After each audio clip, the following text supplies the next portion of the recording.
Let's find out.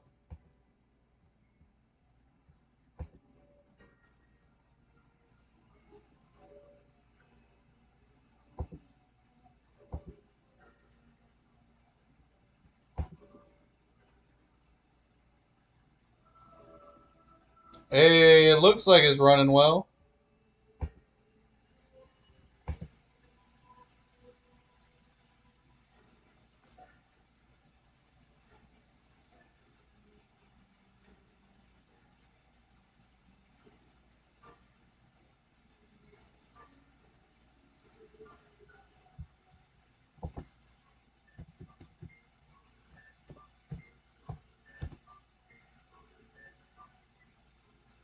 Oh, we're back.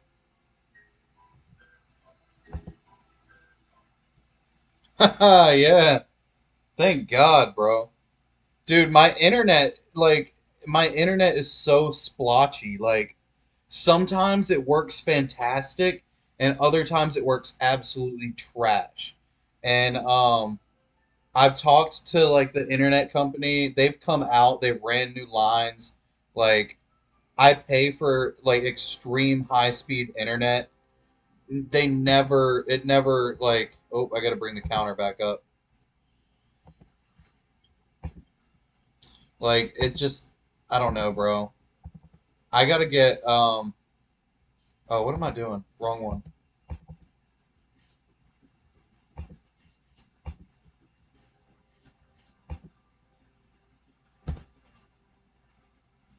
There we go. I gotta I gotta talk to them, bro. I gotta get some better internet because this is trash. Like, I'm so over it. Because like I started stream 4 times in the time since it crashed. Like, whenever you told me it crashed, I was like, uh-oh. So I restarted the stream 4 separate times to it immediately crashing on me. Pretty ridiculous, bro. Pretty ridiculous. And no crashing.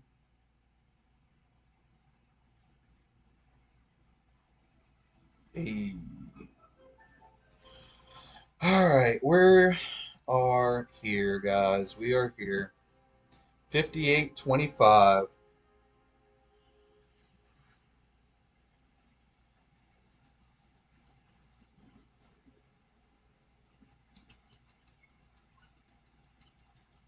Bro, I don't remember seeing that shiny.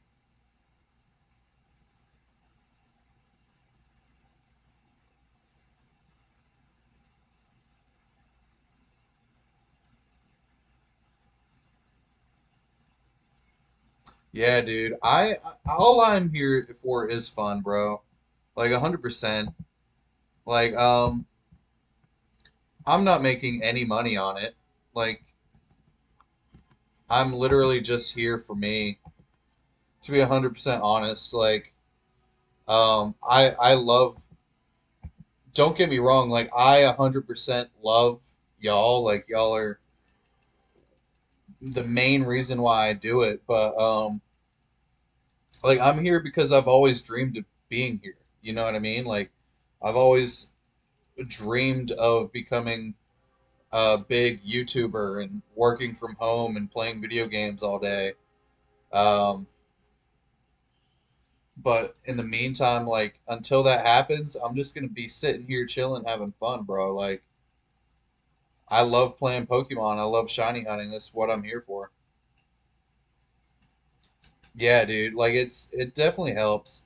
It helps and it hurts. Like, I'm not even gonna lie. Like, sometimes I wish I was laying in my bed watching a movie and resetting. Like, I really wish I was doing that a lot of times.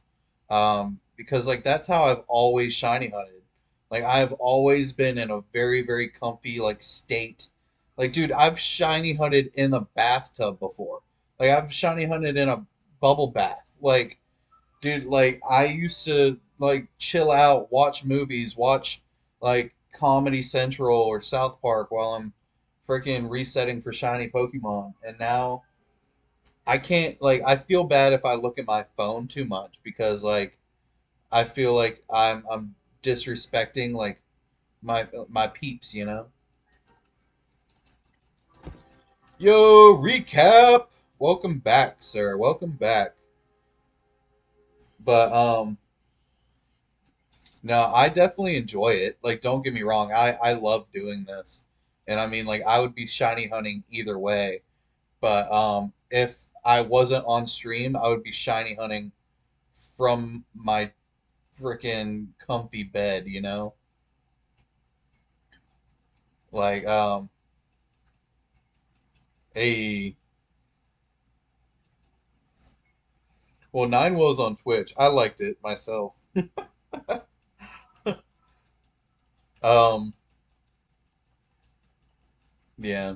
Like that's one thing that I was gonna say earlier too, is so like I might keep Sword and Shield as a fun thing for me to do when I'm not on stream.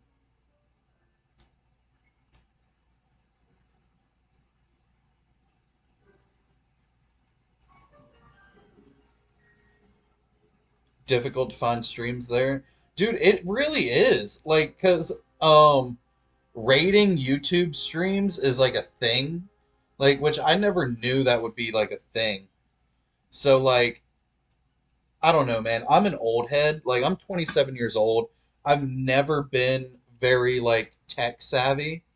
Um, So like using capture cards, using a webcam, using a microphone, using this whole stream overlay, like I had to create this stream overlay, bro, and it's like it took me like 13 hours to create this stream overlay. And I mean like I'm learning now. Don't get me wrong, like I know how to do a lot of this stuff like the back of my hand now. But like adding in music in the background, I haven't figured out how to do yet. And I'm working on a lot of stuff, but like what was I getting at? What was I getting at? Oh, the streams on YouTube. Like, I didn't know that rating was a thing. Like, I just figured I would start out and eventually people would like crawl in and like if I convinced them to sub, like they would. And like, I mean, it is that, but it's also like newer beginner subs need to go out and like present themselves to bigger YouTubers and like raid their channels and like get the small amount of subs that they have to sub to them and like then like hopefully it'll double up on you kind of thing and like I don't know, I'm not really about all that. So like I feel like in because I'm not about all that, it's gonna take a lot longer. Like some of my subs like to go out and raid and I let them. I'll tell them to who to raid and things like that.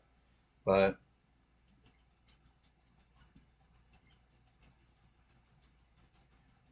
yeah. I mean, I definitely like I love doing it to be honest.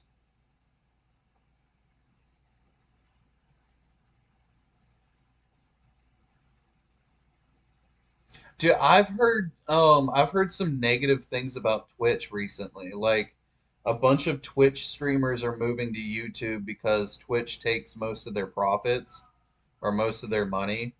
So like they've been moving to like YouTube to make better money on it, I guess. But I figured I would stream on Twitch and YouTube. Like I don't really care much for Facebook or Instagram, so like I chose not to go down those routes. Um, and I feel like Twitch and YouTube will be my main platforms.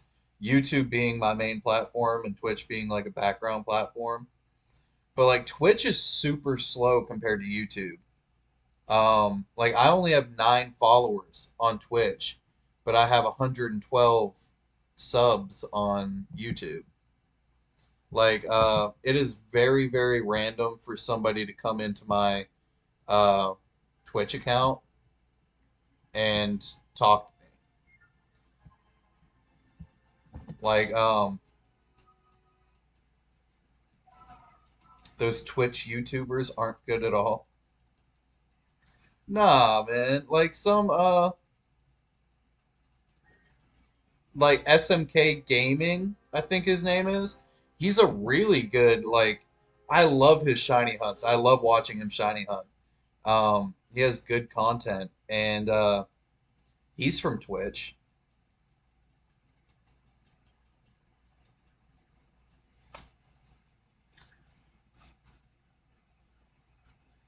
Yeah, practice definitely makes perfect though. Like I like I said, it's been a struggle. But I've put the time in, dude. Like we've only been streaming for a month and like almost a month and a half now. And on the days I'm not streaming, I am spending every moment that I should have been streaming that day fixing things for the next stream, like making thumbnails and editing video and like creating a stream overlay.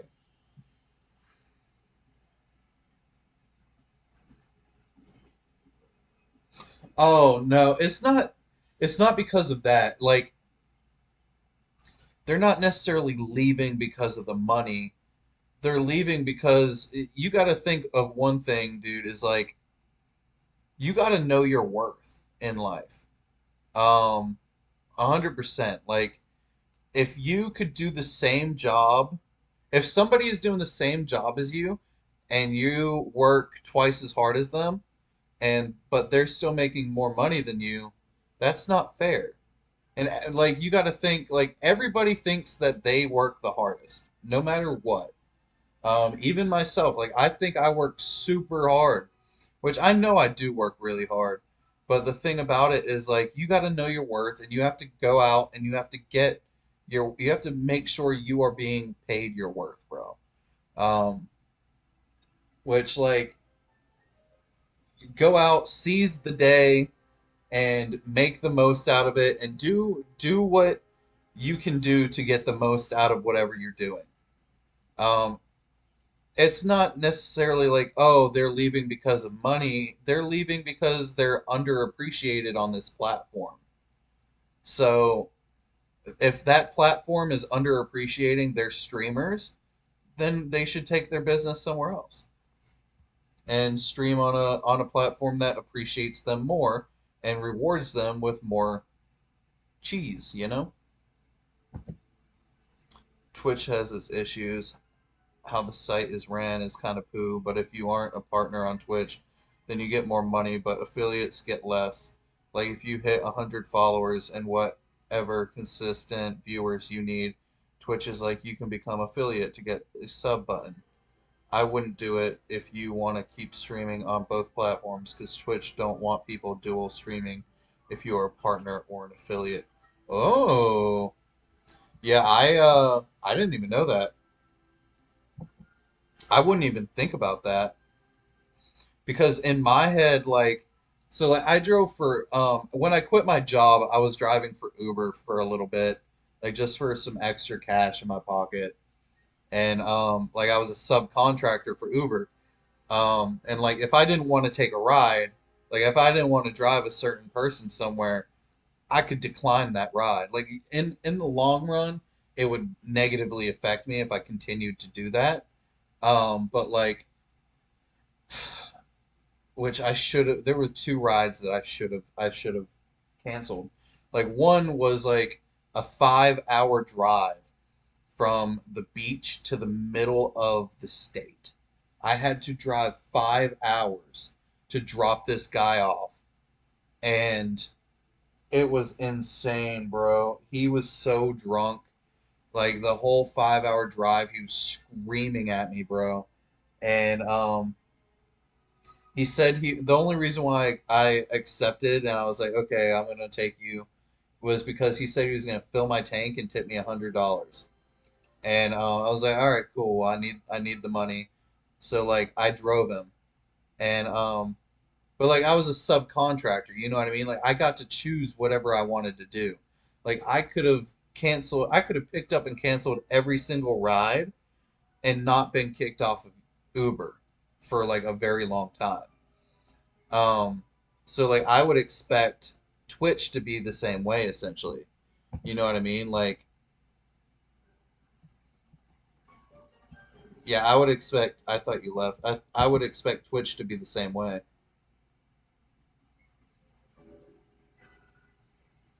Um, that's because the stream is behind. So like you're behind me by like 30 seconds. So what I'm doing right now is 30 seconds ahead of what you're doing.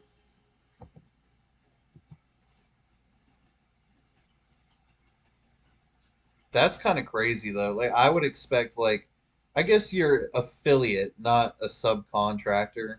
I, you'd be a partner, an affiliate, not like subcontracting their brand. So like it is different. But like I was always like thinking of it like Uber, like subcontractor.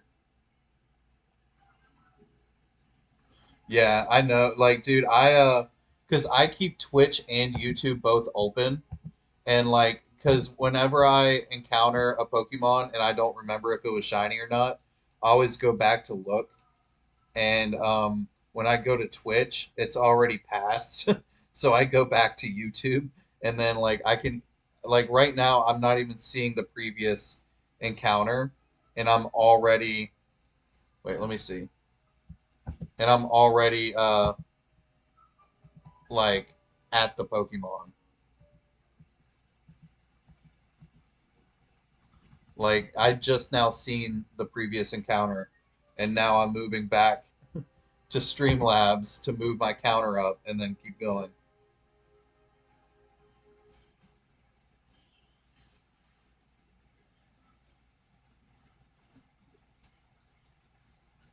Yeah, no, like the entire stream is behind. It's not just like the video. So like I am 30 seconds in the future to you. So like when I see the shiny and my reaction, it's gonna be 30 seconds before you see see the shiny and my reaction. I mean, you can join on Twitch, bro. Either way, I'd appreciate it.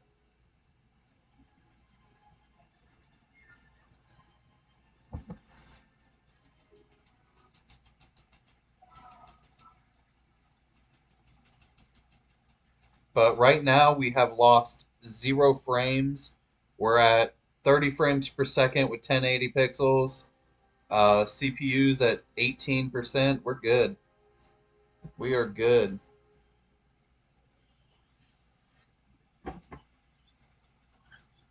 Stream should be moving very smoothly right now.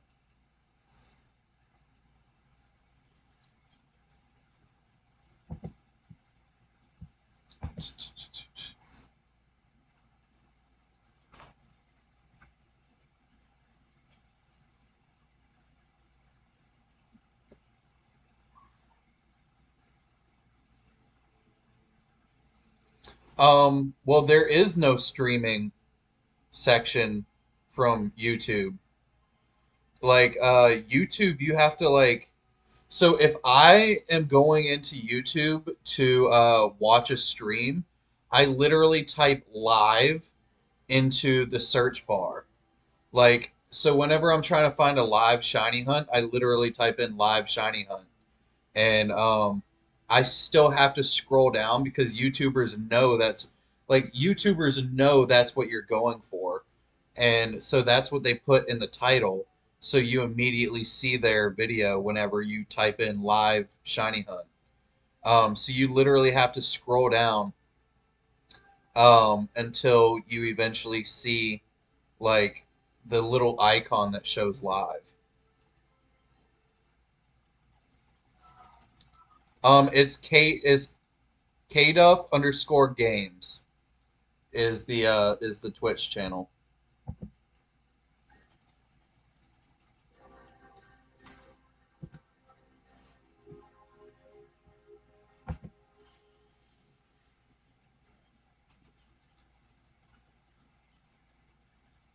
Dude, they should, bro. But instead of like a live streaming section, I think they have that, but Like, let me see, history, your videos, watch later, liked videos, subscriptions. If you subscribe to somebody, it'll show a red icon next to them whenever they're live. And also, you can go from if you click the three lines, if you scroll down long enough, you can hit a file that says live. Um,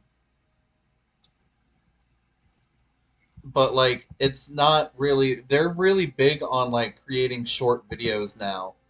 Like they want like 30-second, 45-second videos. And that's really what they're pushing. I don't know why or where their gimmick is at with it, but I feel like it's it's to get more ad time, but I don't know. They're really instead of live streams, they're pushing shorts. Yeah, dude, TikTok, but with like ads in between 45-second videos. And like they're paying YouTubers a lot more money to create shorts than they are any other thing. It's kind of crazy, bro. Like, cause you can like swipe up and down on like short videos now on YouTube, and it's kind of trippy. Which I don't even know how to create a short, dude. Like, I don't I don't know how to make a short.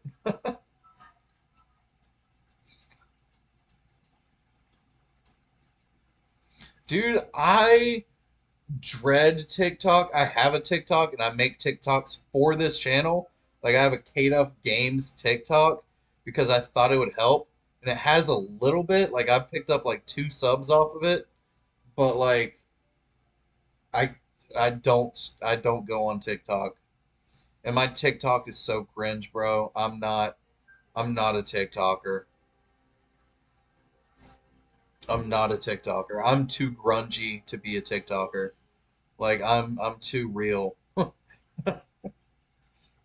I can't fake my beauty. My beauty is rough and rugged and rough around the edges. When all of these TikTokers are like, "Oh, look at my poofy hair and my makeup tutorials."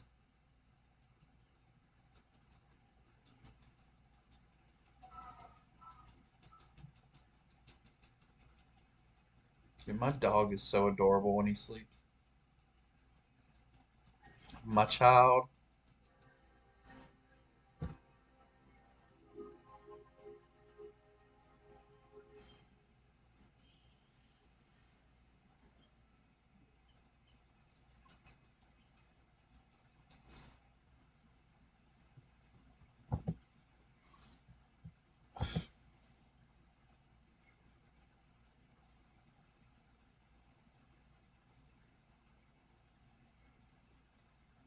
Yeah.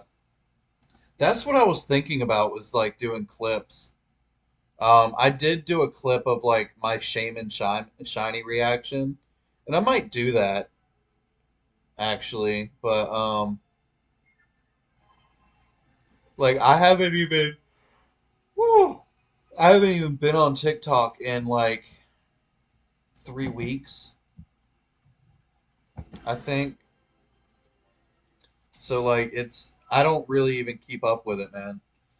And to be honest, like I low key stopped even doing my Facebook page because like nobody I don't have friends that like care about Pokemon. Like I don't know people in life that care about Pokemon like I do. You know what I mean? So like not many people from my life are gonna join this stream because of that.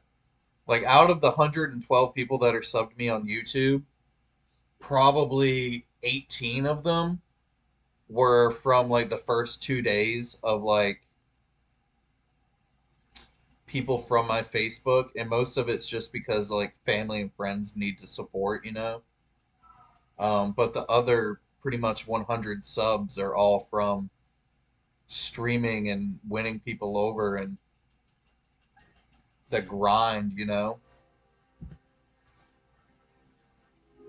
Which like Of course, I have like my spiel that I tell everybody, but like to promote myself with the 36-hour live stream and shiny giveaways and things like that. But like the shiny giveaways, one, I really like doing it. Um, the 36-hour live stream, I'm probably gonna be up 36 hours playing Legends of Arceus anyway, so I might as well just do it. Um, like, and there's so much it's pretty much just what I'm already gonna do for fun. So like I like to tell people what I'm gonna be doing, so it'll like possibly keep them coming back, you know?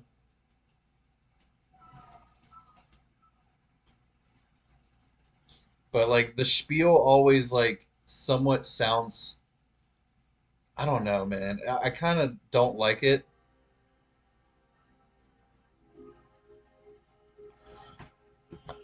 I don't like, I don't know. Like I don't like trying to win people over because I'm very like if you like me, you like me. If you don't, you don't kind of thing. But like much love, spread love, not hate. My problem with TikTok is the cringe, but most of all, the platform is just awful as a platform. Actual predators, and TikTok does nothing about it. Government ran app because you know China, they collect all their shit from your phone. Got permission.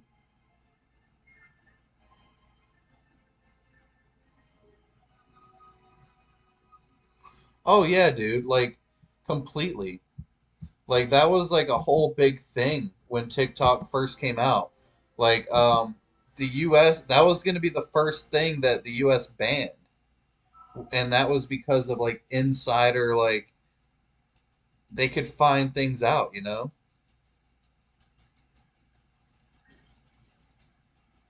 But like the thing that I think about it is like there's nothing that I'm going to share on TikTok or that I have on there's nothing that I have in my life that I feel is so bad that I couldn't explain. Like I don't know how to like say it without sounding weird, but like I'm not a sexual predator. I've never killed anybody. I've never hurt anybody other than a fist fight. Like I don't like I don't know. Like I'm have smoked weed before, but like nobody's gonna break in my door because when I was 14 I smoked a joint, you know what I mean? Like I don't know. Like there's nothing in my life that I'm afraid of getting out. So like I don't feel the need to like protect myself. I can understand other people like yeah, if you have millions of dollars like and you don't want your whole life being hacked, I agree. Like definitely don't use TikTok. But if somebody wants the $48 in my bank account, I'm kidding. I have more than that, but like for real though, like I don't think that I'm a target. I'm not targetable.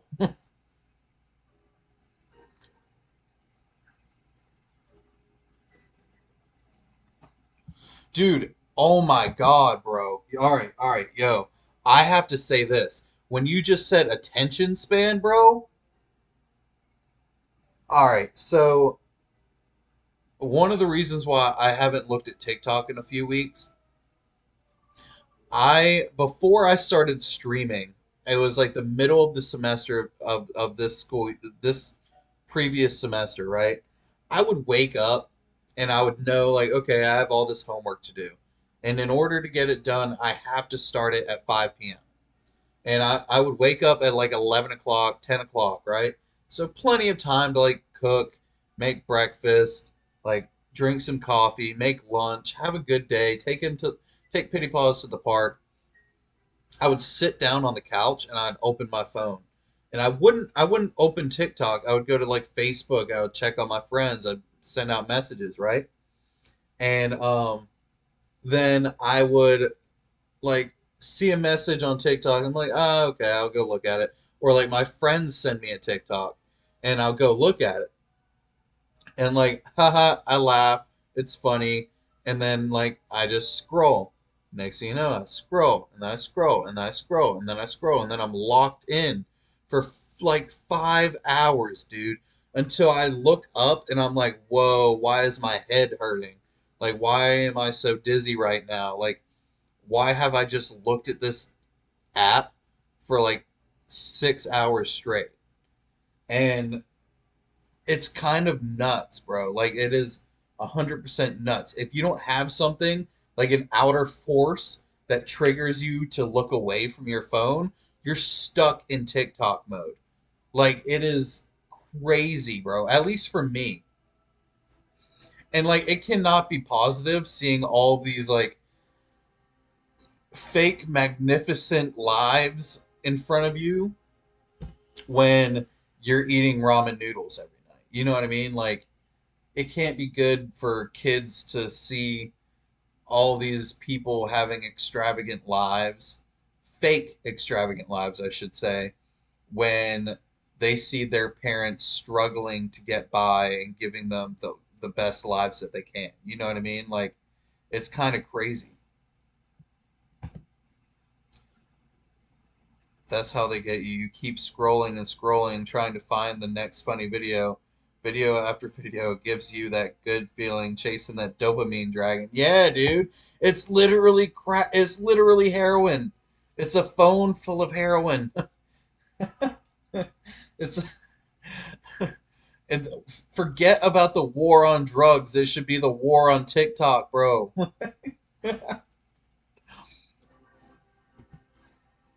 It should be the war on TikTok. It's crazy. And like everything these days has a paper trail of like what have you looked at for the longest amount of time. Like so TikTok videos. If you're scrolling TikTok and you look at food videos and it calculates that you look at food videos per capita longer than any other video, it then shoves food videos in your face. And it's like, "Oh yeah, you want food? We got you food, bro." And like, oh, you looked at that girl's butt? Well, look at this butt. It's nuts, man. It's kind of nuts. Like, I don't know. It's the world we live in, dude. It's the metaverse. Like, and that's the scary thing too. Is like our world is moving strongly into a metaverse, right? And the main creator, the guy who literally changed Facebook to metaverse, is now under like he's been under investigation for using people's like the cookies that gather in your like web browsers and all of this stuff like to develop ads to promote like you buying different products that you would be interested in. Zuckerberg is like out there doing the same thing as TikTok, but not as strongly, I would say.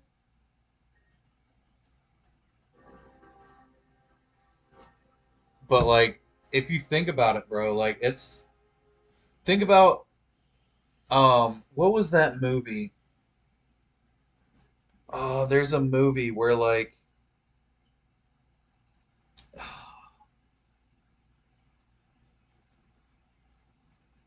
Idiocracy. Think about the movie Idiocracy, bro.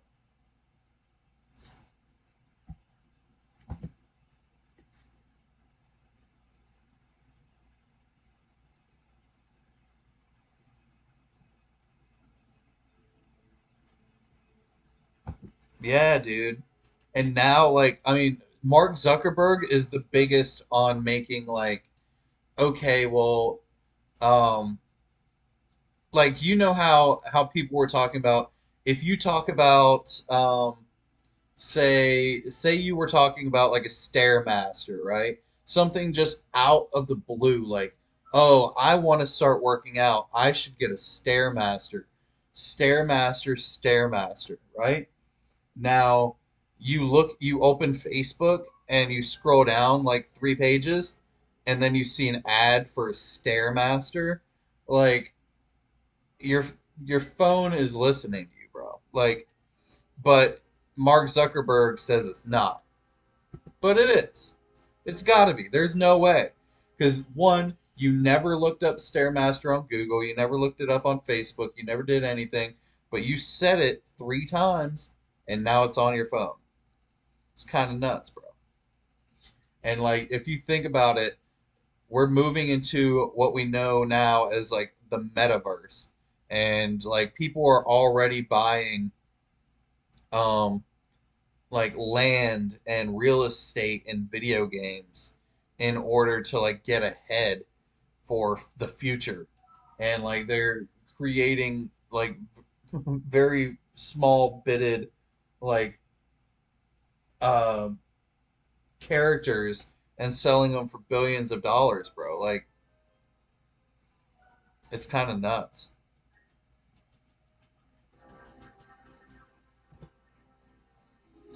And like if you think about um what's going to happen when we have like a device attached to our head, like every little thought you have is going to be put into a database somewhere, and then like it's going to revolve every single one of your thoughts, and just like that's where we're moving to. But it's going to be cool. But they're going to have some like super strict rules on this stuff, or else it's going to kill all of humanity.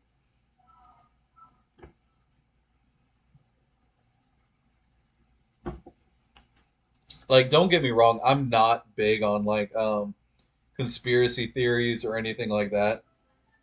I'm not a conspiracy theorist, but I do believe like there's like software that listens to you through your phone and like creates like specific ads for you as a human being. Like there's ad captchas, I guess. Like it hears you and it wants you to like it wants to pre-plan your life and help you out, and it's just gotten to the point where instead of helping us out, it's just trying to get more money from us.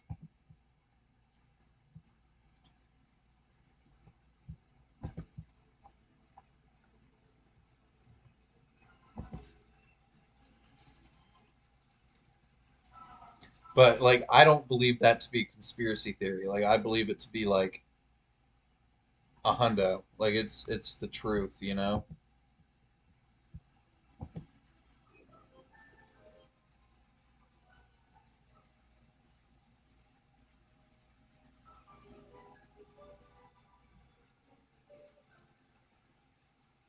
Bro, yeah. Like just one big solar flare to wipe out every single electronic on this earth, and like half the population with it. I feel like if that happened, like well, all right, so that's one thing like I haven't like the one thing that bothered me from my classes last semester, right? I was taking ethics with a really really good instructor. Like I love him to death. He's a great instructor, right? And but like ethics was developed on like society and utilitarianism, and so like what benefits the group as a whole more, what causes the most happiness, and um like what causes the most happiness outcome in terms of like if you could rate it on a scale from like 1 to 10, like if I give you a piece of pie, it will increase you to a 7, but if I give him the piece of pie, it'll increase him to a 10, overall growing us 3 additional points. So like what I'm trying to say is my instructor said that okay, if we went back to where how we lived as animalistic beings, none of us would be able to survive. And I looked at him and I was like, "What do you mean?" He's like, "Well, yeah, like say I dropped you on a deserted island. Could you build shelter? Could you survive on your own? Could you create fire? Could you do this? Could you do that? And how long would you honestly survive?" And like most of the people were like, "Oh, I don't think I could do that. Oh, I don't think I could do that." I think I could like 100% live a full natural life on a deserted island. Like, I know I'm fat. I know I have a food addiction. I have a nicotine addiction. I have anxiety. Like, I'm low key a little bipolar. Like, but like I was in the military. Like I've trained. I've lived in the woods for months on end. Like I feel like I'd be 100% fine. And like I was trying to tell him that he's like, no. I'm like, oh, okay, dude. He's like, all right. Like I feel like 100% I would be okay if the world went to crap. I don't feel like everybody would, but I feel like I definitely would. And a lot of people I know would.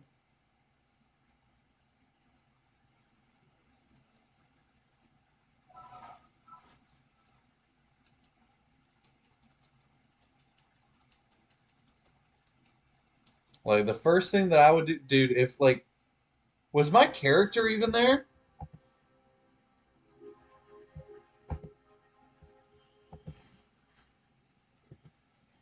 I gotta see this.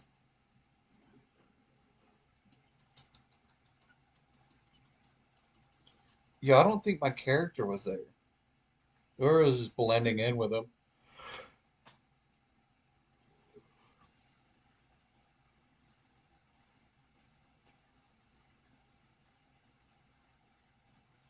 Oh yeah, it was there. Okay.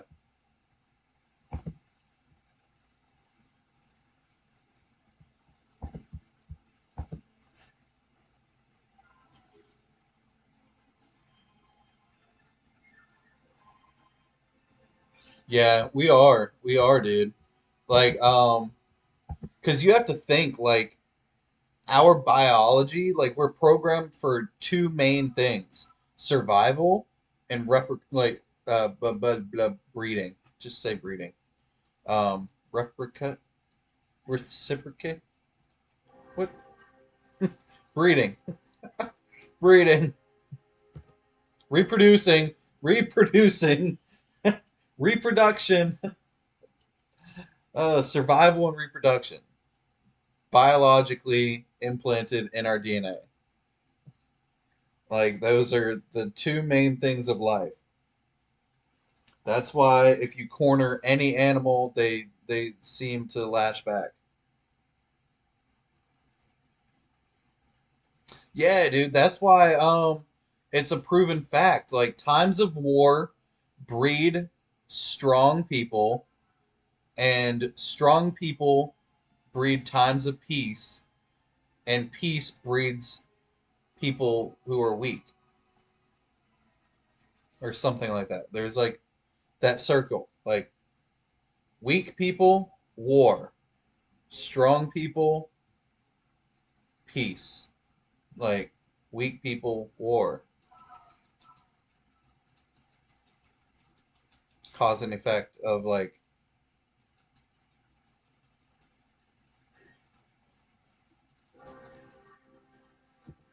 because like you think about the baby boomer generation, like all they ever did was talk about like, oh, back in my day, I used to get beaten with freaking pitchforks, but like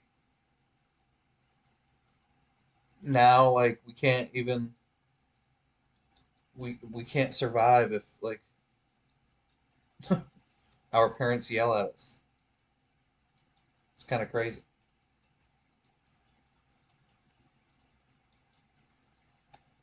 Like, don't get me wrong, I'm not fond of child abuse or bullying or making fun of people, but like I'm all about spreading love, not hate.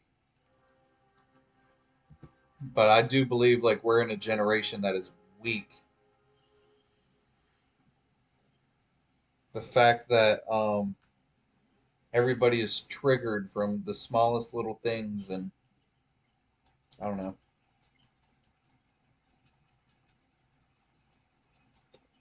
I feel like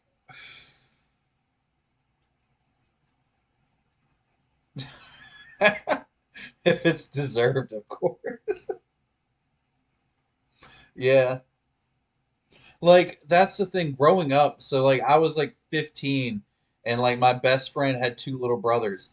And like me and my best friend would be in the backyard and we would like backyard box. Like we would have boxing gloves and we would beat the living crap out of each other. Like it was fun. And like we would put the boxing gloves on his little brothers who were like 9 and 8 at the time and like we would make them fight. Like and it wasn't like abuse. It was because like they would always be fighting anyway, so we just got a little entertainment out of it. And he actually joined the stream earlier. He's I don't know how old is he now? He's like 18 or 19, 17, 18 or 19.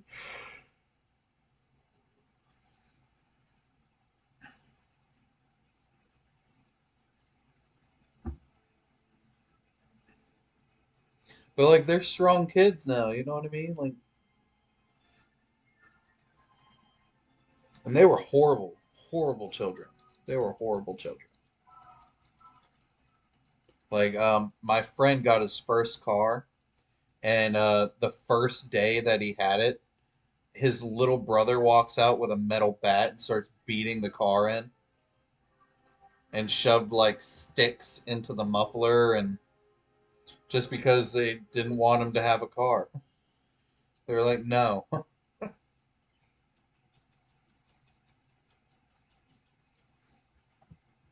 And like the thing about it is like their parents would just look at him and not like not care. Bro, this dude is still on Dialga.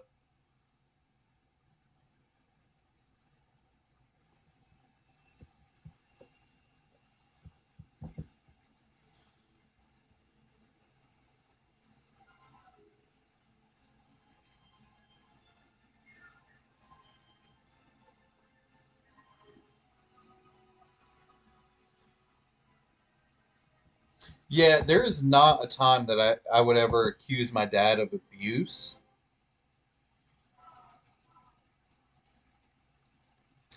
but like my dad would never hit me.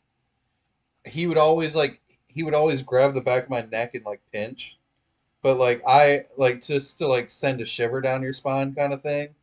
But like and like if I did something really bad, like he would kick me. Like he would he would always wear these big boots, dude. And like my dad is short. Like I'm 5'6". My dad's always been shorter than me. So my dad is like 5'4", 5'5", and he wears these giant boots, bro. And like if I ever back talked him and I'm walking away, he would like straight lunge that giant boot straight up my ass. And it would send me flying, dude. It would send me flying. But like the thing about it is like I respected him, you know what I mean? Like he never hurt me by any means. Like even him kicking me, it never hurt. He didn't ever use a belt. He never smacked me. He never did anything like that. But like the pressure from his boot would send me flying, and I would then be like, "Oh wow, okay, this man could tear me limb for limb. I might want to listen."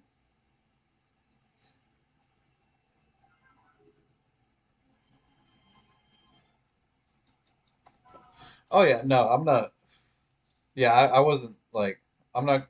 I'm not over here gonna call child protective services on your dad, bro. Like I was definitely the one thing like I never agreed with growing up though was like so like my mom remarried and like my mom's husband, my stepdad at the time, would always try to like discipline me.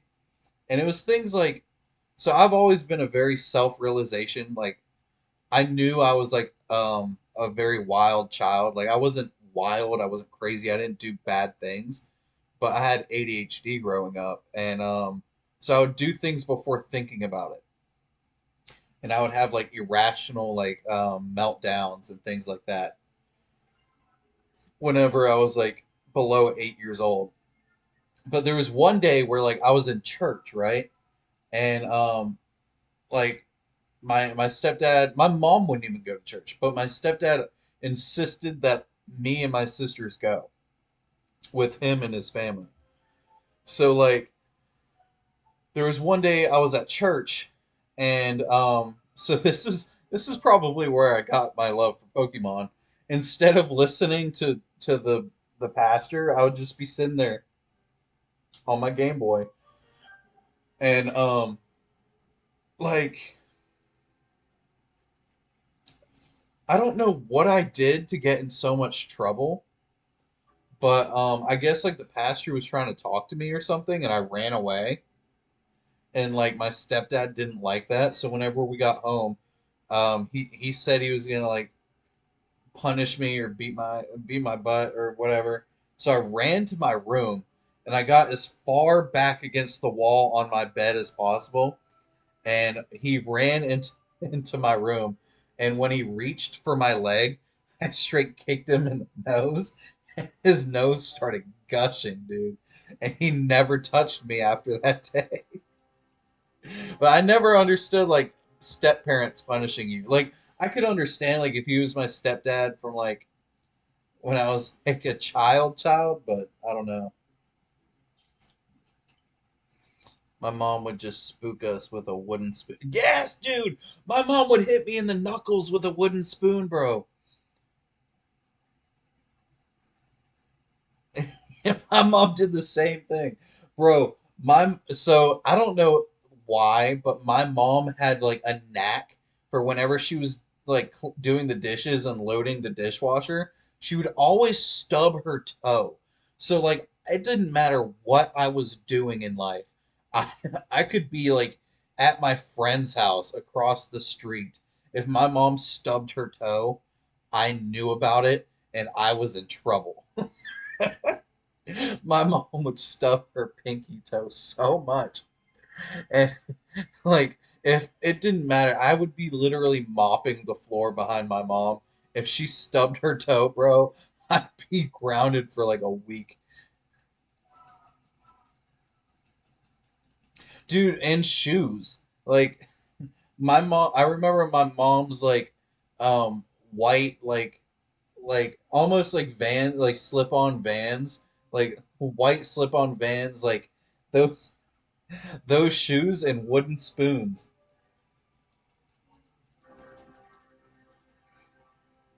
Dude, my mom is a badass bee though, dude. Like,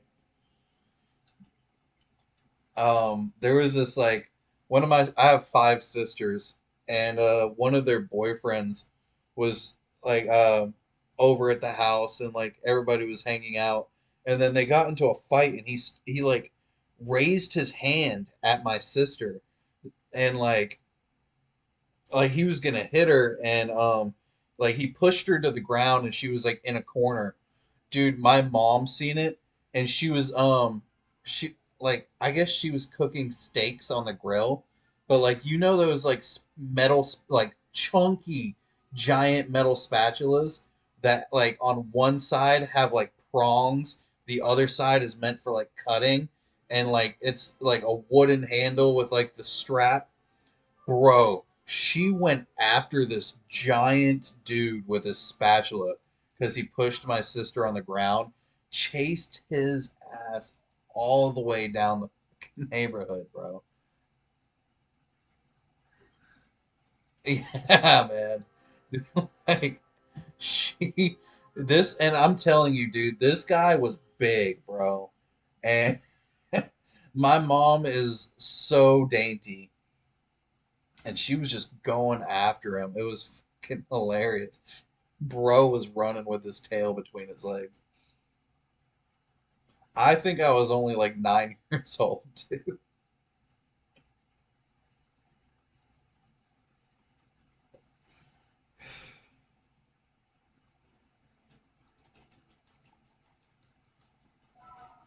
It's one thing I will say, dude. My mom was tougher than my dad.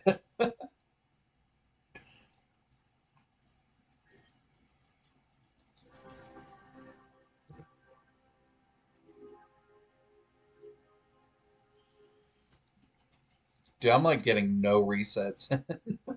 I feel like I'm taking so much time on this now.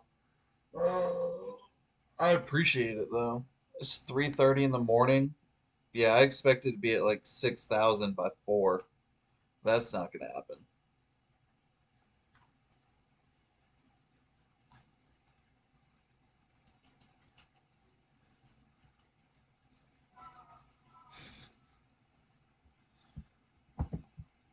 Yeah, that's not gonna work. Y'all got buzz cuts.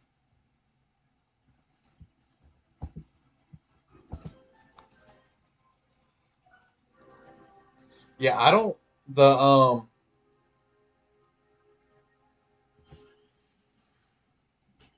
my dad was not very like aggressive.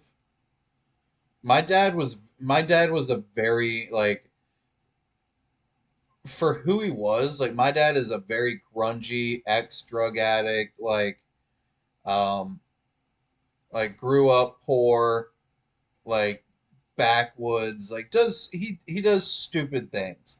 And but the one thing that he's always been is a very understanding, down to earth person.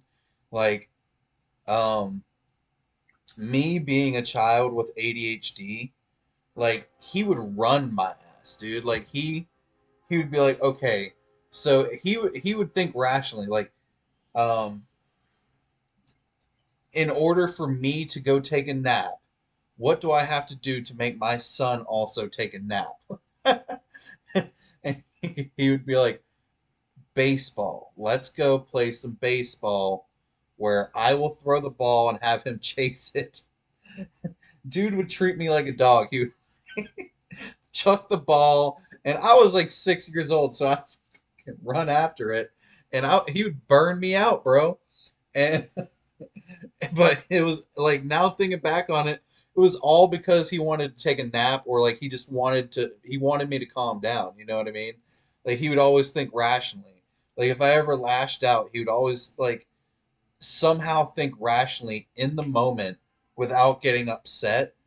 But like unless I did something stupid, like he caught us throwing, like whenever I was like 10, me and like my group of friends were all throwing rocks at cars. Um, which obviously is stupid. Like we were 10 years old, it was stupid. But he found out about that and he put his boot in my ass. You know what I mean? Like he disciplined me. Like, but if it was ever like a mistake, he would be sure not to like. If it was ever a mistake, he would always be like, "Okay, this is why you don't do this."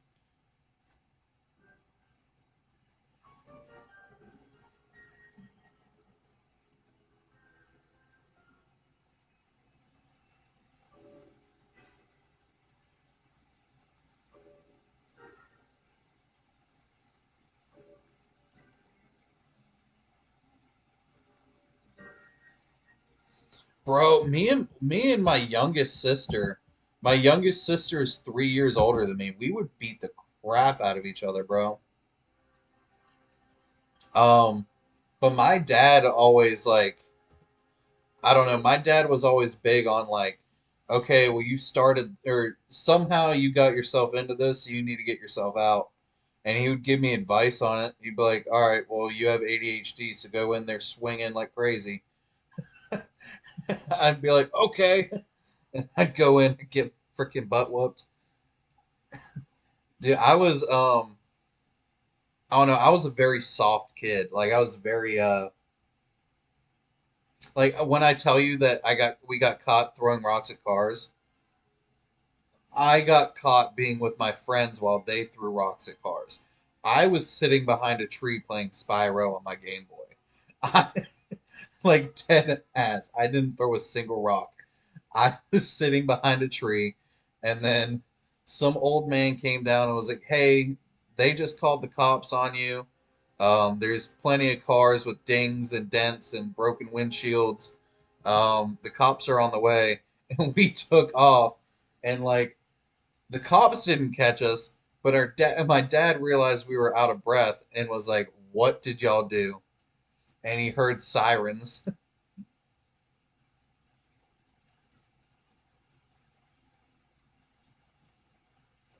Bro, dude, like we would do the craziest things, bro. Like we would ride our bikes like 20 miles just to like do it, just to do it. That's how I started smoking cigarettes. Um, so I don't smoke cigarettes anymore. I do this vape because I wanted to quit.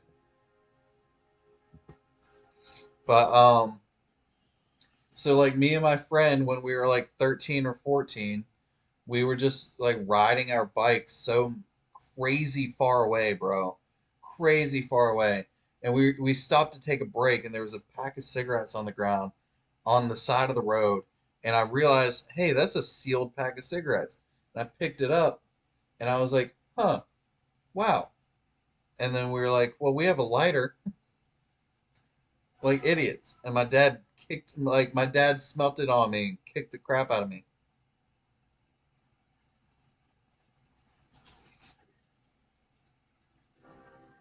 Oh man. No, I really do appreciate my dad. Like I I have a million and one stories from where I was a bad adolescent, but like my dad has always showed like patience with me and understanding. My mom too, dude. My mom has always understood. Which like now, I mean like I'm 100% clean, sober, dude. I don't even drink. I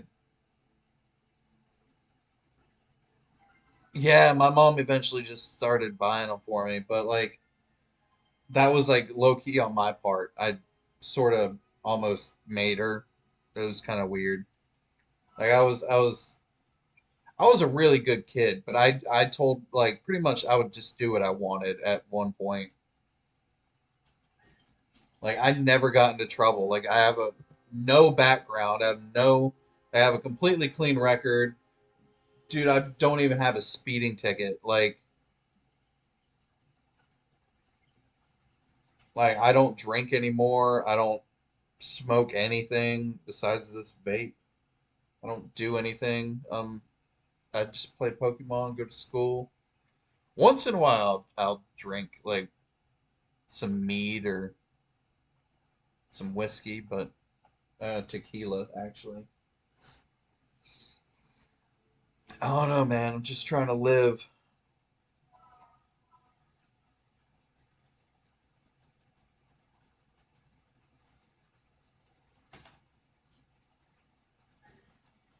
But yeah, everybody's just being raised soft now.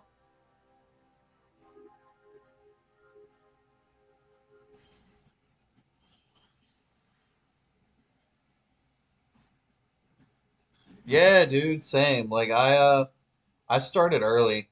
I not that early though. I did drink that early, but like whenever I was like 19, 20 years old, whenever I first joined the army, I drank a lot. And at one point I would have like labeled myself an alcoholic before 21. And I got caught underage drinking in the army and got demoted and had to do like extra duty and um but like when you get caught in the army doing something, it's not on your record. They punish you in house essentially.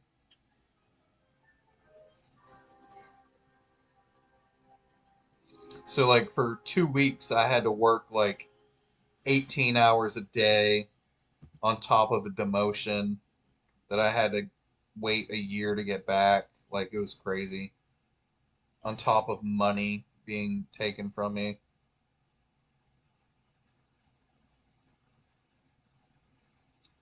But as soon as I turned 21, I was just like, I've had my fun.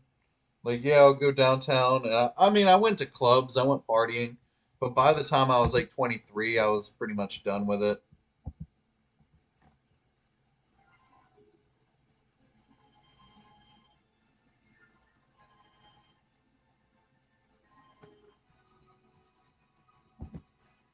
Dude, I never even got hangovers. I get horrible hangovers now, though. Like, being in the army, dude, I would be 19 years old. I would be up drinking until 7 a.m., go to work, run 5 miles, or 6 a.m., go to work, run 5 miles, and then like do it all over again the next day. Like craziness. Now, if I have a single shot or a single sip of wine, dude, like I'm comatose for 3 whole days. Like I don't understand how people like I had I had a beer last I had a quarter of a beer last night. I couldn't even finish the whole beer. And like I woke up with a headache.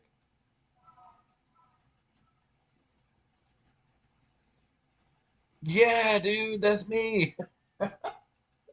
You gotta like every probably like once a year I'll go out and I'll like have some serious like I'll drink seriously. But like it's very, very seldom. And like the last time it happened was probably like 3 months ago. We had friends come into town and like we all went downtown drinking, and I have to drink so much so quickly to get me past the sleepy point, or else I'm not drinking anymore. Like if I don't get past the sleepy point, which is like if I don't drink like 4 drinks or 5 drinks in like an hour period, I get a sleepy point, and then there's no more drinking for me. Like I will literally be like, nah, I'm gonna go walk 20 miles home rather than drink. I'm gonna go like I would rather walk 20 miles home than drink.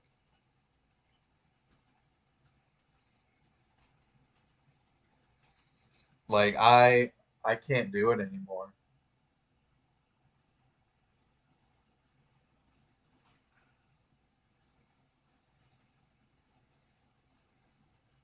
Oh damn. I gotta get to I gotta try to get to 600 to 6,000 tonight. Yeah, dude. Like that's one thing that I do is um like if I know I need to be awake early in the morning or something, like my sleep schedule is so messed up, dude. Like I will normally go to sleep at like 5 a.m. So like that's why I drank my beer last night is because I knew I needed to be up at 7 a.m. to go to school. So at like 11, I drank some beer and like put me to sleep. And I was doing that for work this summer. Like I would take like a shot of tequila, and then like 30 minutes later, I'd just be like sleeping like a baby, dude. Just be racked out.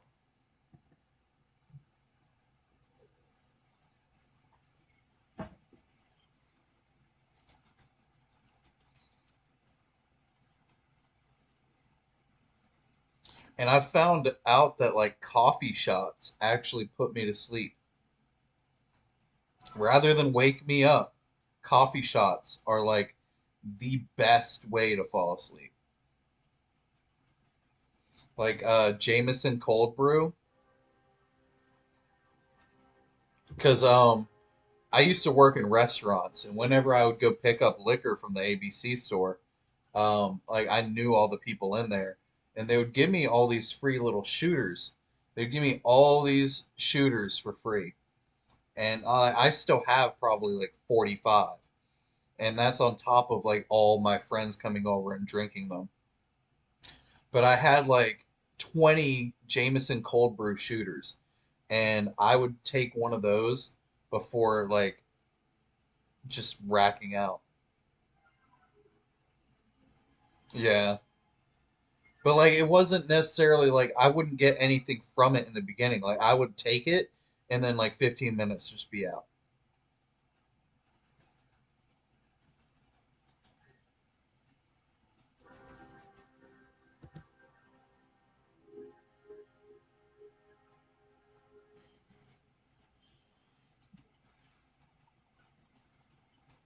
Bro, I can't believe we haven't gotten this thing yet, dude. I haven't like we've just been going, bro. Like going.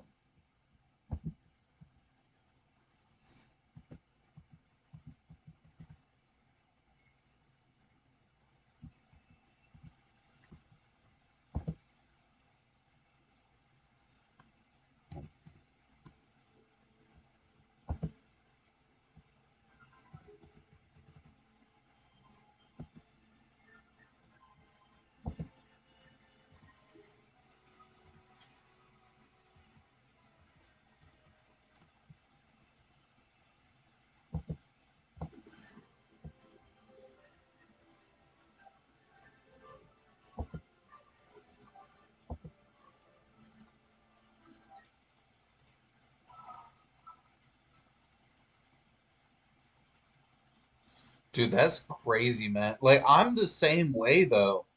Caffeine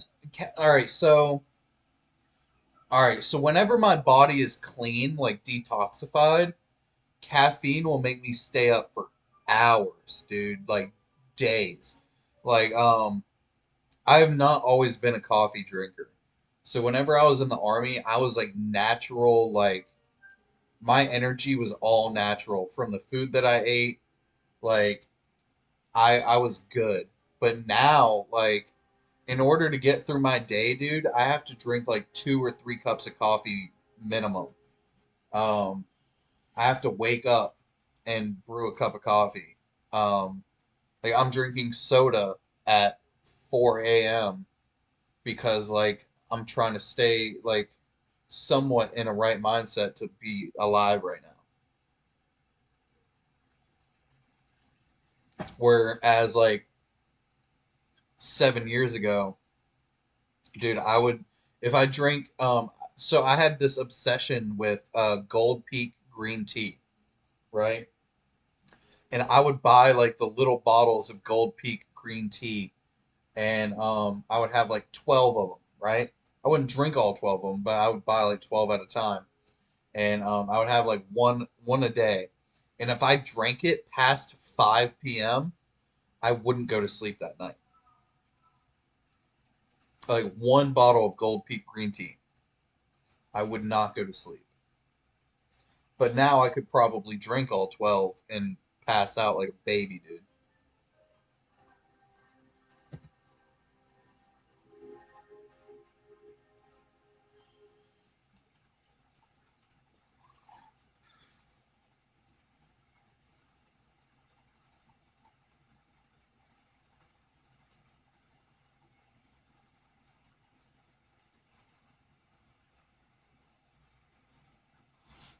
Like I can't even. Oh, dude, that's what killed me today too. Is my 9 a.m. class doesn't allow food or drinks because of COVID. She was like, "Oh yeah, you can't have drinks or food because you can't remove your mask." And I was just like, "Bro, it's 9 a.m. You know how many like I need my coffee and I need coffee to get through this class. Like there's no way in in my life that I'll be able to do that." Bro, I have a love-hate relationship with online classes. If if the teacher isn't strict online, I'm good. I will pass with an A. If the teacher is at all strict online with like, oh, well, you have to read every inch of every syllabus that I have, and I have 15 different syllabuses, and like blah blah blah blah blah blah blah blah blah. Like I can't pass an online class like that. Um, like I made 2 A's, a B, and a D this semester. One of my classes were in class, and that was the B. The two A's were online, and the D was online. And I was 1 point away from making a C, and the teacher would not help me out. And like I even emailed him beforehand. I was like, "Yo, bro, like I really need this."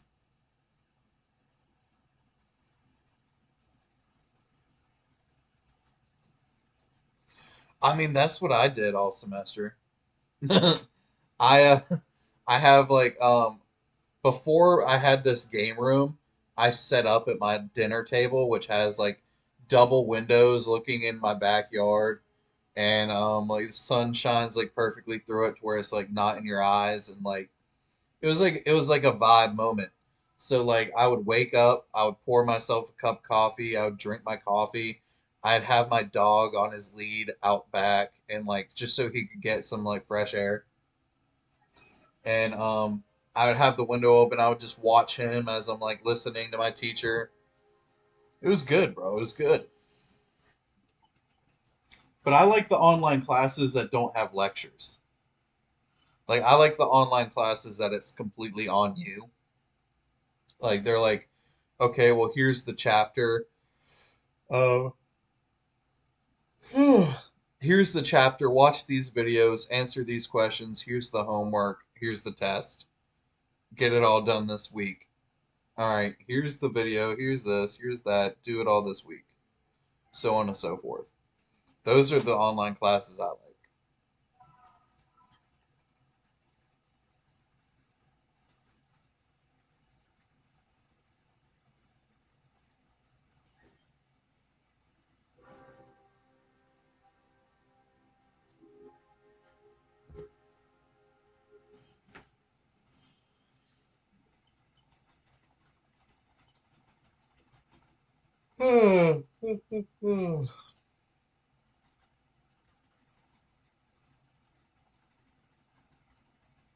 What are you studying? What's your major? I'm going for a bachelor's in business with a focus in marketing. I'm in microeconomics. I have French, microeconomics, public speaking, and calculus this semester. So some top tier vocational thing. That's kind of cool.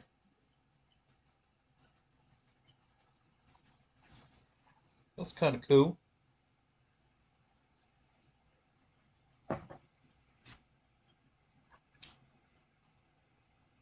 Dude, I have a secret security clearance. Not a top secret security clearance, but a secret security clearance.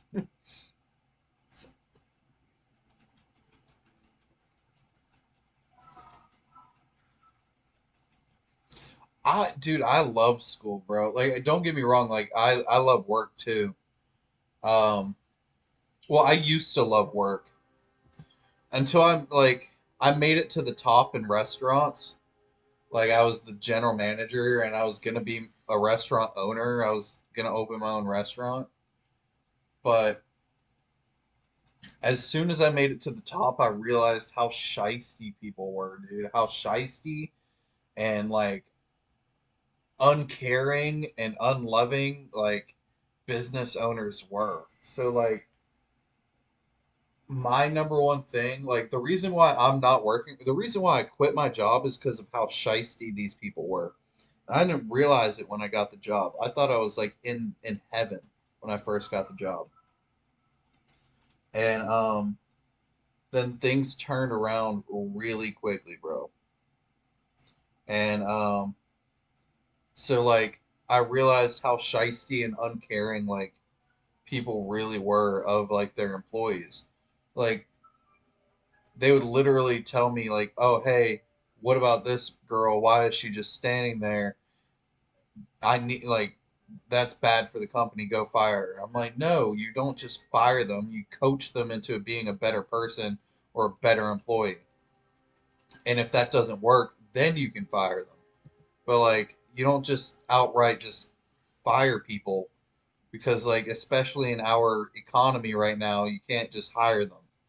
And so like the owners would take it upon themselves, and like my 1 day off a week, I would come back to work, and they'd be like, "I fired this person, this person, this person, and this person."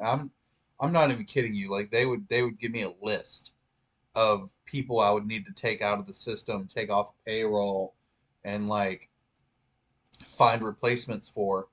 And I'd be like, dude, do you not realize like these people have lives? Like if you just talk to them and be like, hey, your job could possibly be on the line, like most people are gonna shape up because they have bills to pay next week. Like, but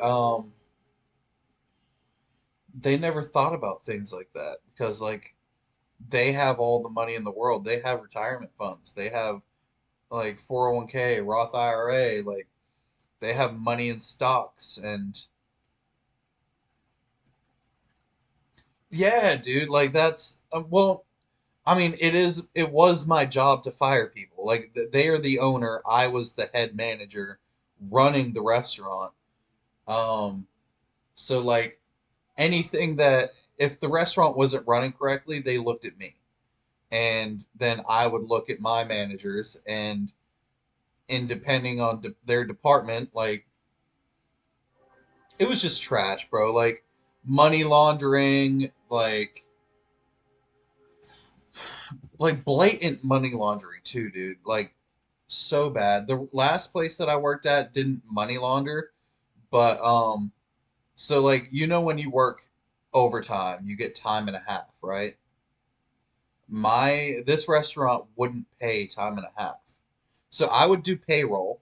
I would calculate everybody's hours out and I'd write down at the very bottom of the payroll sheet like this is how many hours they worked. So like most of the summer people were working like 80 hours a week. Um 60 to 80 hours a week because we were extremely understaffed and like they were making money. Yeah, bro, I'll get into the money laundering thing. Um I don't even care that this is being recorded right now. Like I really don't. Um, one second. All right, so like the last restaurant I worked at, they were paying people just time. They weren't paying people time and a half for their unemployment.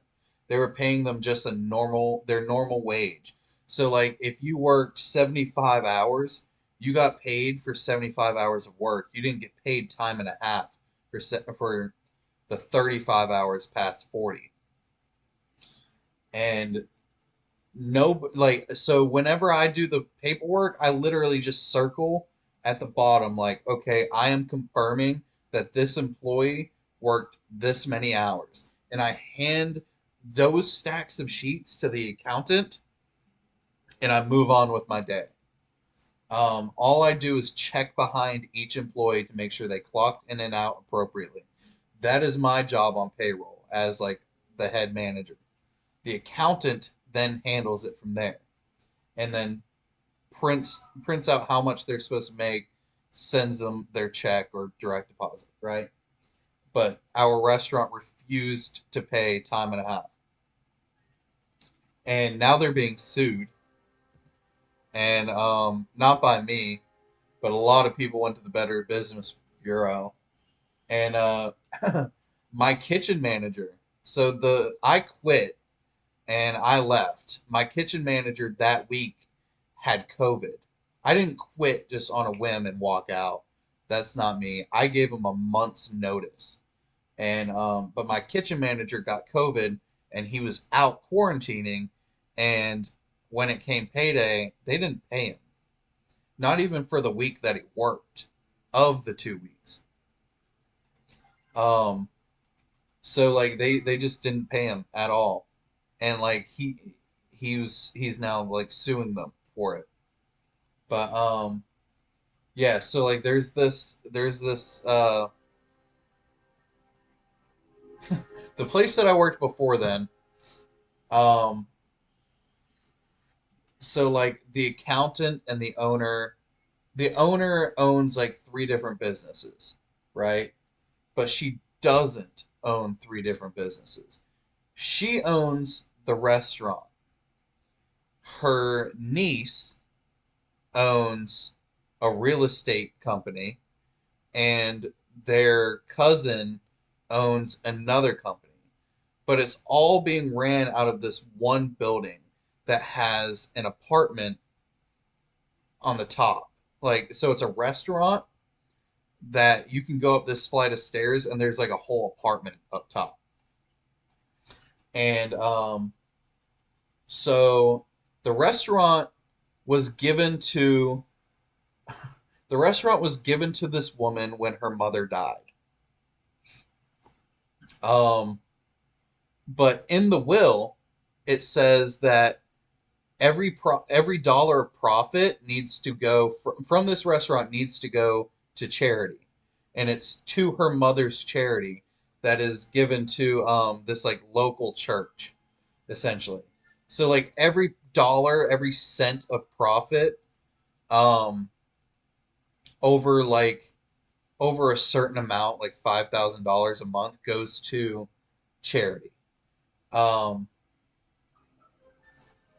and she because but every month that the restaurant is open, she draws money from her mother's will.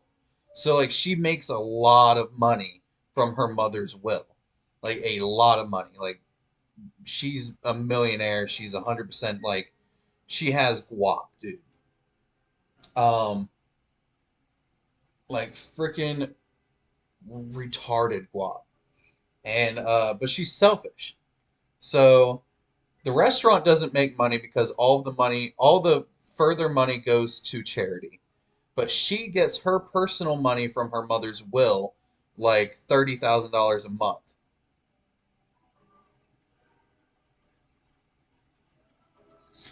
No, not really, no. The thing that she does, so the restaurant doesn't own the plot of land that the restaurant sits on. The real estate company does. That she that her niece owns.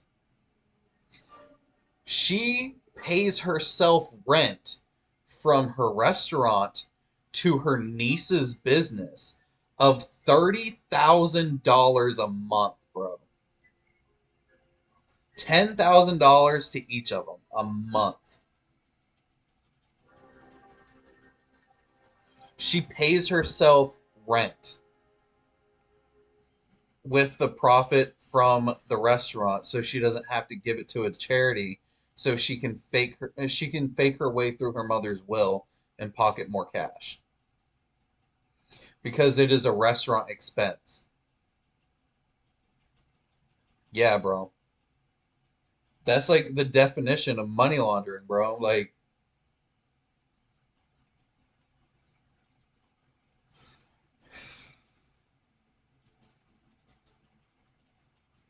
and like there's she keep anytime that anything was going wrong, like say like the plumbing messed up, right? She would say the plumbing messed up. She would start making remarks like, "Oh, well, it's okay because next week the restaurant's gonna be burned down to the ground anyway." And because she's thinking about like hiring somebody to burn the restaurant down so she can make all of that insurance money and then get like the lump sum of her mother's will because she's not allowed to sell the restaurant. She's not allowed to give the restaurant away. Like she has to open the restaurant. The restaurant has to be running for her to get her mother's will money unless something happens to the restaurant.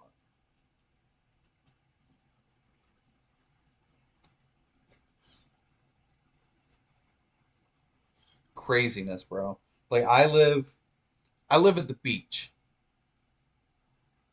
Yeah, bro. Yeah.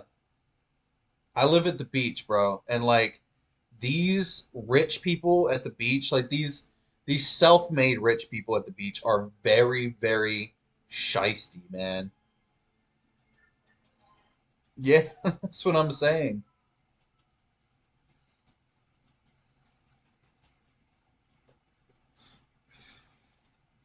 But like, so I started at that restaurant as like a under like just a key hourly manager. So like, I didn't hold any weight. I would just come in, open the restaurant, start up everything, and like then the other managers would come in, and I would essentially just help out. And then I made my way up to being like the GM there, and or the general manager, like the head manager. And so like moving my way up, I started realizing that things were a little bit more and more shisty as I started learning them. So like if you were a penny off with the nighttime deposit, like a single penny off, she would call you at 5 in the morning, like, yo, why is this deposit wrong?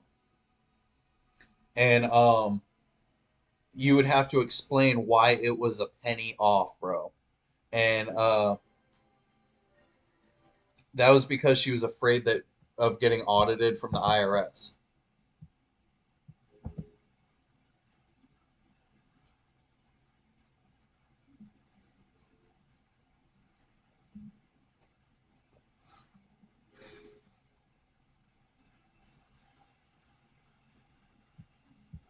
Well, the thing about this restaurant is, so like this restaurant's not up to code at all. It's under a grandfather clause because it's so old. Um, like it's been passed down from like her great great grandfather, and none of the wiring in the restaurant has been upgraded um, since like the 40s, or the not the 40s, but like nothing has been really upgraded since like the 70s or 80s.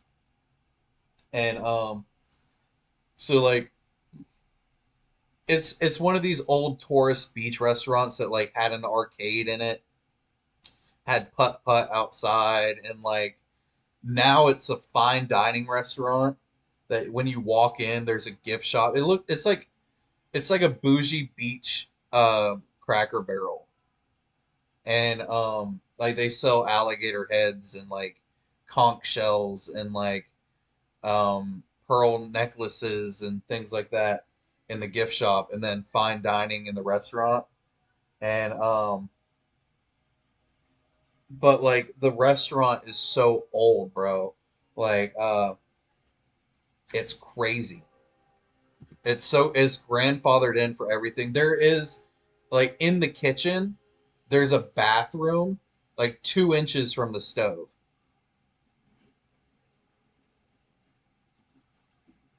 Oh yeah, dude. Like I feel like they would investigate, but like the restaurant's so old, it could burn up just like because it's old. Like we because we have to get inspected every year by the fire marshals. Every restaurant does. And normally for like seasonal restaurants like that, um, the fire marshals come in whenever you're first about to open, and they do their inspection, make sure all your fire extinguishers are in date, make sure all your smoke detectors are working, and make sure like you don't have any like power strips, blah blah blah blah blah, um, gas canisters out, things like that. And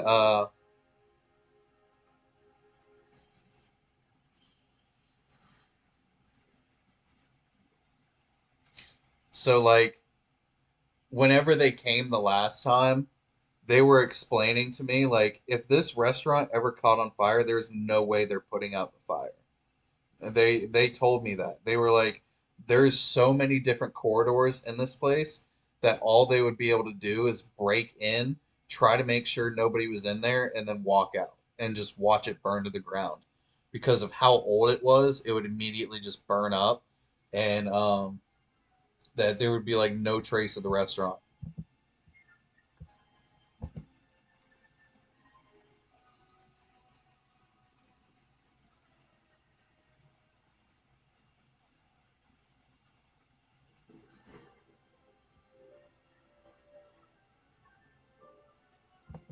Sundays are double pay, bro? What? Yeah, dude. So like, all right, I'll explain. So this summer, um, I work in restaurants, so normally, if I worked for a corporate restaurant, I would expect working anywhere between 55 and 65 hours a week as a corporate general manager or corporate manager, period, of a restaurant. Um, of a corporate restaurant being a manager. Um, but I like independently owned restaurants because better food quality, um, less trash happening above you. Um, but I mean that's a lie. But no, like this summer there were weeks where I was working 90 and 100 hours a week, um, for months on end. There was like a 3 month period where I didn't work anything less than 85 hours a week. One day off a week, if that. I think I went like 17 days straight without a day off. Caught staph infection and like I was worked to the bone, bro. And I was salary, so I didn't get PTO time because you're not allowed to have time off in the summertime, when the restaurant is in crabbing season, as the owner like to say. Um, so like no PTO time, no bonus structure. Well, I had a bonus structure, but it was a lie. He never paid me a bonus, and then he never paid anybody a bonus. Um, it depends. So like I took one personal day when I was working at the last restaurant I worked at, and but I showed up to work and I just like I lost it. Like I had a mental breakdown, and the owner was like, it was right when I first got hired, because I had a lot going on, and like they knew that. So like in order to show good faith, I feel like he was like, all right, just go home. It's okay. We got this. But then like 2 weeks later, it was like 80 hours a week. Did not have it, and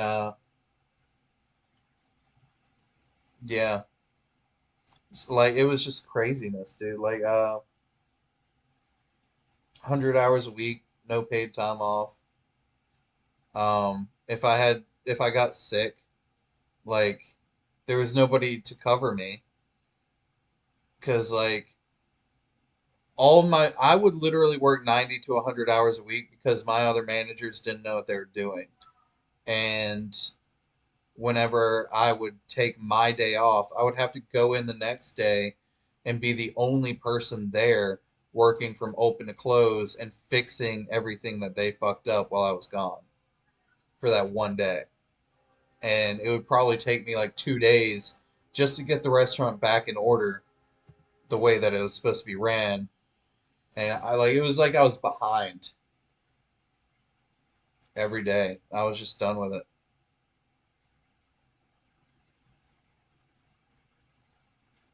Dude, I wish, bro. I wish. But nah, it's if you're over the age of 16, you can work as many hours as your employer wants you to work. But the thing about it in the US, like I mean, I don't know how it is there, but like if I didn't want to, like if it's not really like if I didn't want to, but like I don't have to. Like I could literally tell them to fuck off and I could literally go get a new job. Excuse my language, everybody. Sorry about that. How's everybody doing? Like 100 hours a week is not normal either. Like I just it was very very not normal. And the average like hours worked in the US are probably 55 for a salary position. It's probably 55 hours a week. So like 11. and normally 11 hours a day for 5 days.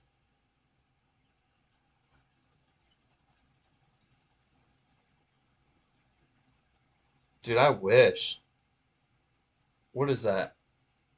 That's 5 days straight, dude. I could like crush that in like 2 weeks. Let me crush that in 2 weeks and have the next 2 weeks off, bro.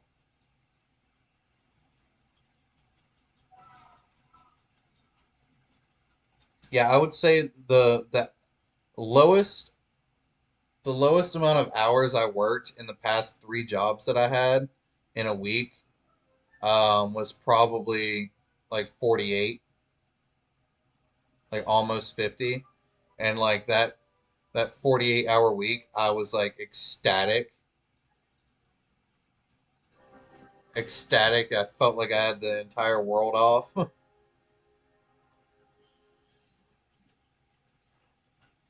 But when I worked for Applebee's, and like the corporate structure of Applebee's is actually kind of good. Um, but being in the Bible Belt, corporate restaurants don't really work because none, like the only people who work at corporate restaurants are like crackheads and like people like that that don't care about what they're doing, don't care about quality product or like what they're putting on a plate. So, like my GM was like sleeping with all of our coworkers, and then the coworkers thought that they didn't have to listen to me because they were sleeping with my boss, and it was craziness, dude.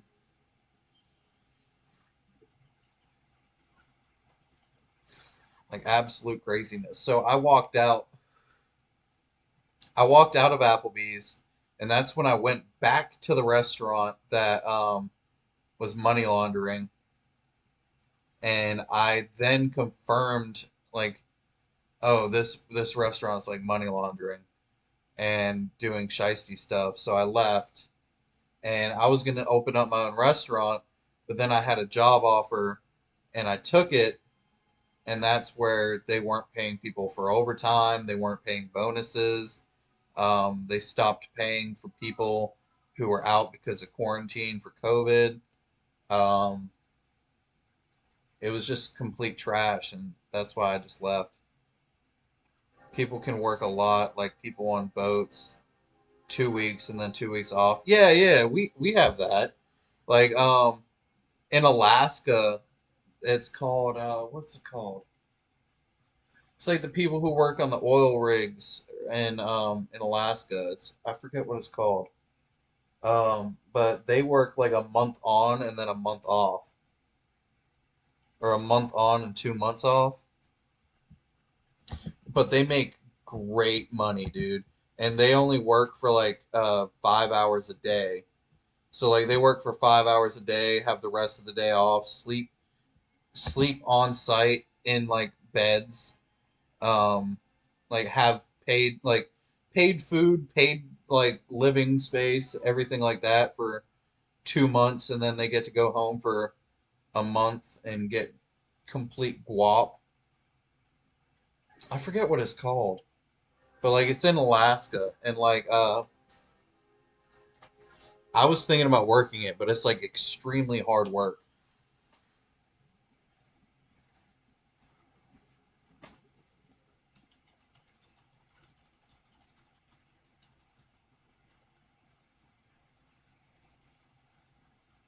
But there's this girl that I know. She actually just moved to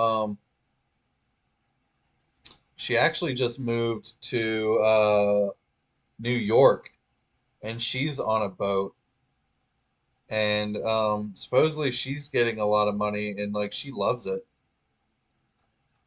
She's like a deckhand or something like that. I don't know the actual terminology, and I don't actually know what she's doing, but I know she likes her job, and she like gets a lot of time off and comes back down to visit quite a bit. So, yo, what's going on, everybody? Welcome to the stream. We are on 5,911 encounters with Giratina, and I'm hoping to get to 6,000 tonight.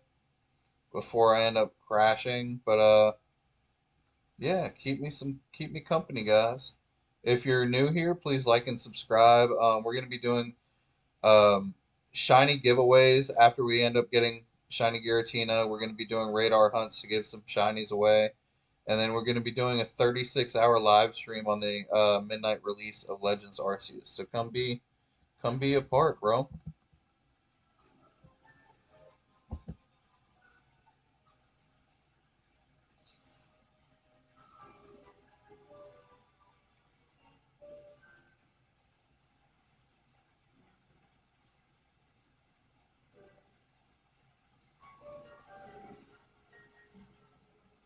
Hey, yeah, no problem, man. Have a good night. And good luck with work tomorrow. Good luck with work, bro.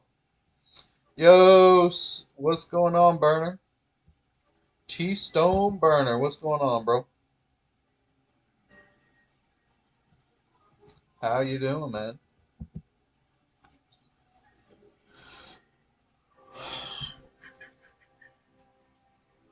We are still shiny hunting Giratina, bro, with zero luck. Zero luck.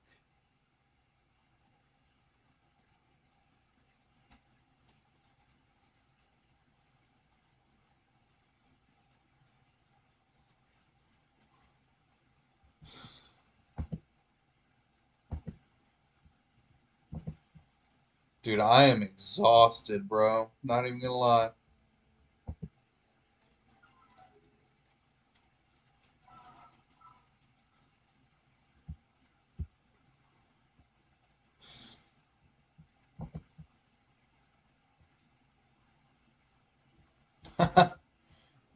Yeah, the messed up thing is and I say this with all the love of my heart. There's this guy, his name's Ben, and he was on stream a couple days ago, and he was like, "Yeah, man, I just started my hunt for Giratina," and he was at like 2,400 encounters and got it, and he was on stream when he got it today, and I was like, "You're lying to me, bro. You're lying." And he sent me pictures on freaking did I even encounter that? I did encounter it. All right, cool. But he sent me pictures on Discord. Hey, Ponyta's, what's up, dude? Ponyta's a good shiny. I was having a little bit of I did take a little bit of time off tonight and I went back to Shield and did some Dynamax adventures, but nothing too serious. We didn't even get a shiny out of it.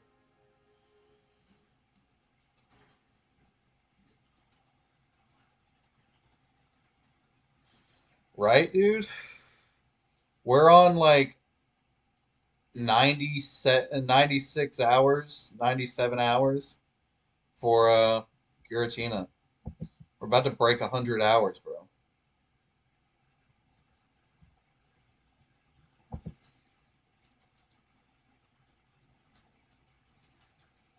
I'm gonna have to do like an exact count tonight when I get off stream.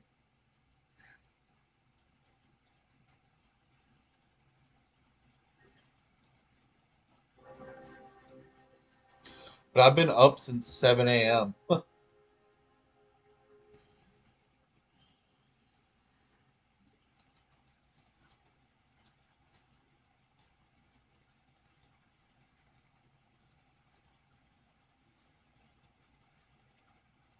and it's 4:30 a.m.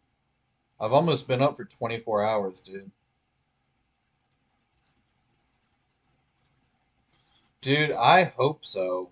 I don't even know at this point. I don't even know how I'm gonna feel.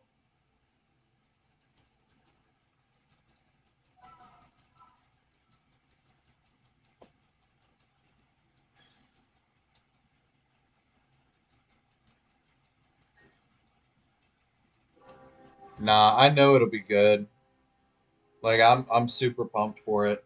Like I don't even feel that bad right now, to be honest. Like I'm feeling pretty good. Like I could probably go another hour and a half, be like 6 a.m. That'll put me at 6,000.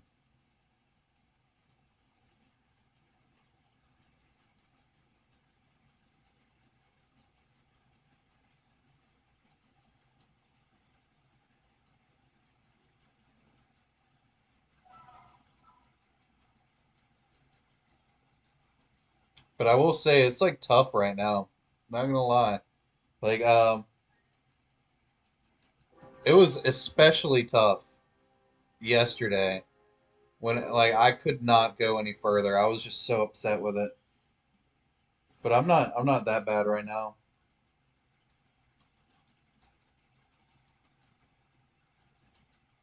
Like I'm just ready to get him more than anything.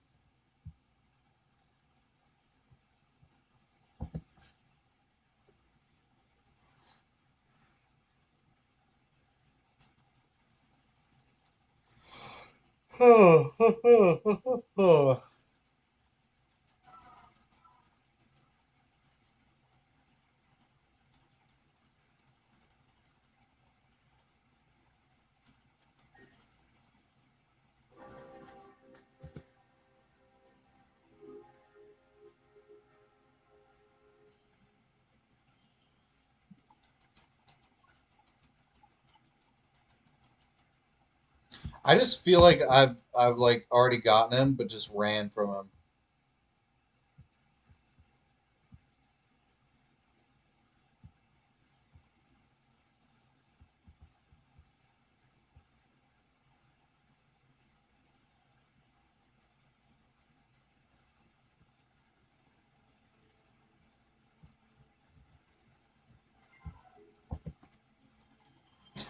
I mean, that's one way, bro. I guess whatever you gotta do. Not for me, but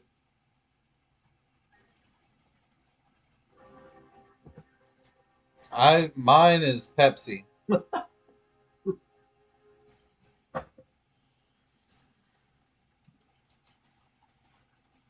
Oh, Pepsi and 5 Hour Energy.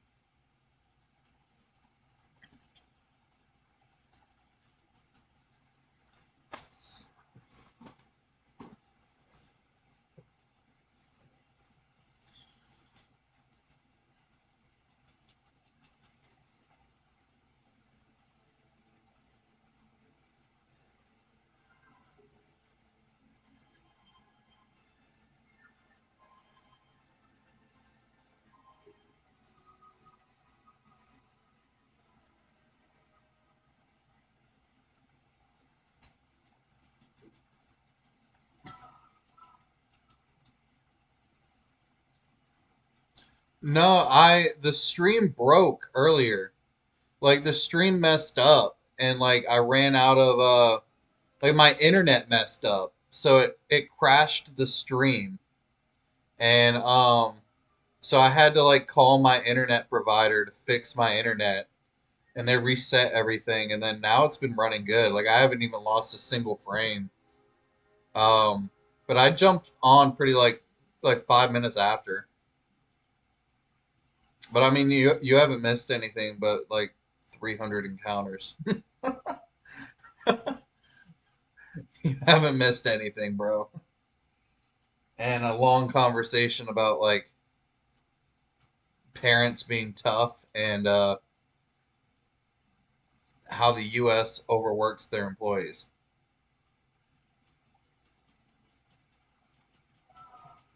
Hey, coffee. Yo, I love me some coffee, bro. I love me some coffee. Ooh, and I just got new creamer today. Sheesh. Can't wait for that coffee in the morning, bro. Yeah, I'm gonna get to 6,000 encounters and call it for the night.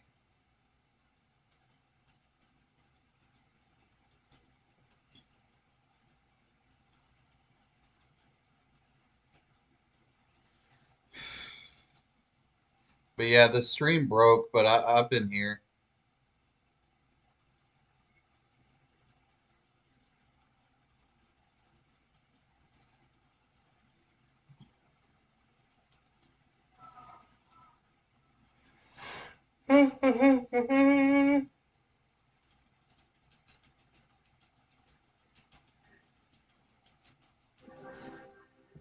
Maybe it'll be shiny before we get off stream tonight. Yeah, dude. This Giratina is killing me, bro. Dude, like I really want to look back on the stream and see if it's been shiny. But like I can't I don't want to check like let's see, we started this stream at 5,823 encounters. And now we're at 5,921 encounters. So we've gone 22 encounters. So we've gone 100 encounters on this stream that I do not want to check every encounter. Well, like, I mean, I'm pretty sure I've seen every single encounter. I just am now mentally questioning myself.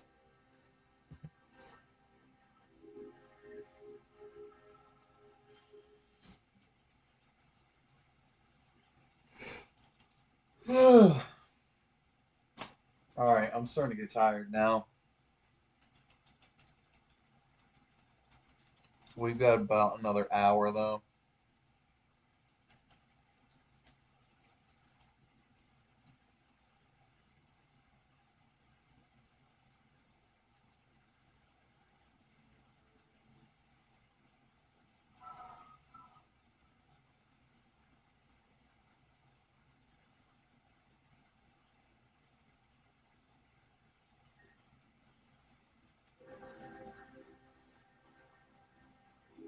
Dude, I've been up since 7 a.m. for school.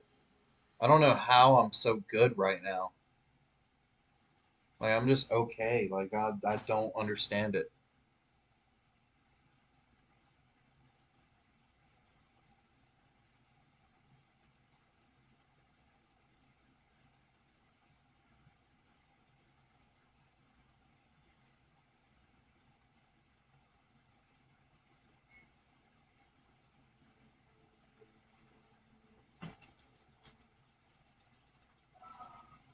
I do not understand why this guy won't be blue. Just be blue. Just be blue.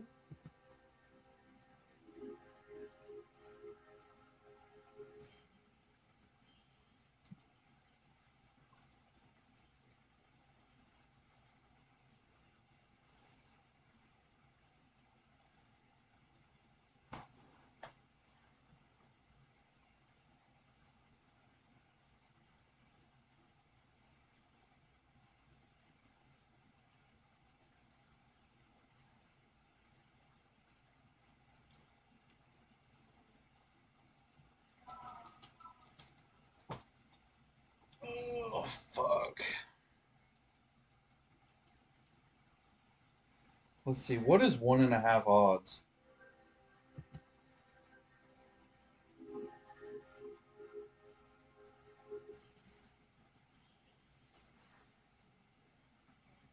6144 is 1.5 odds. 6144. We're so close to 1.5 odds, bro. 218 away.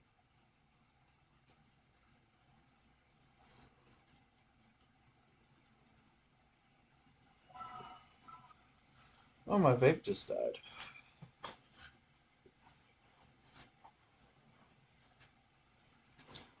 Oh, I think it's in my bedroom.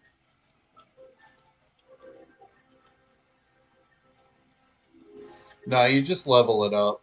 There's nothing special about Rapidash.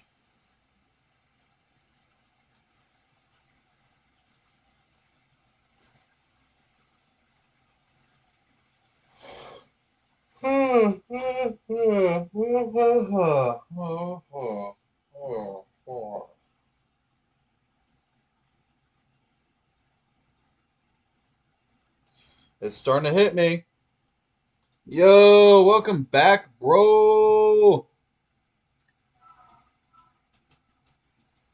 We're still here.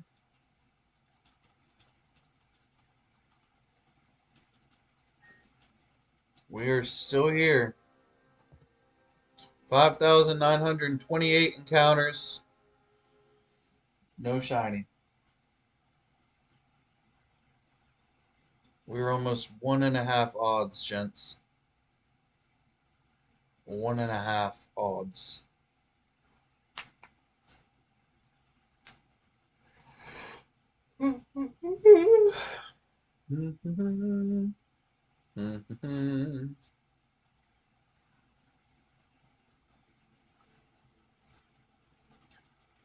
I have returned.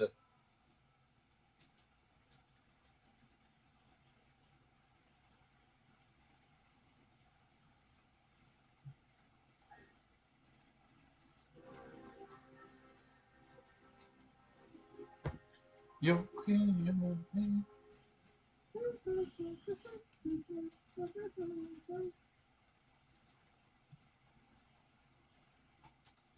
Yeah, bro.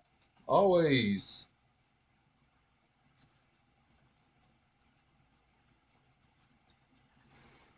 Always, bro.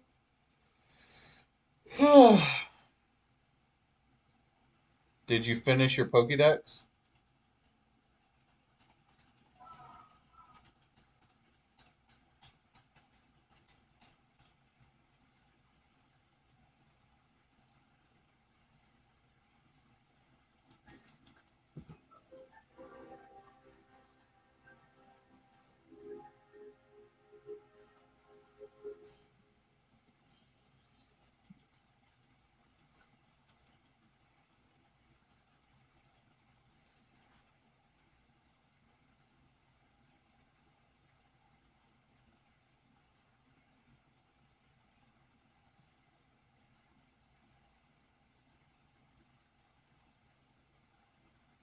Bro.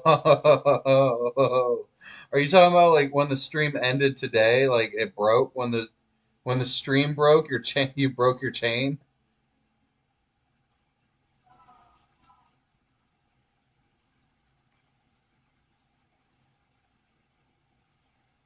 No, Nine Wills he went to take a nap before work. Me and him had like a straight hour and a half long conversation though. So much so that like I pretty much stopped doing encounters while we were talking.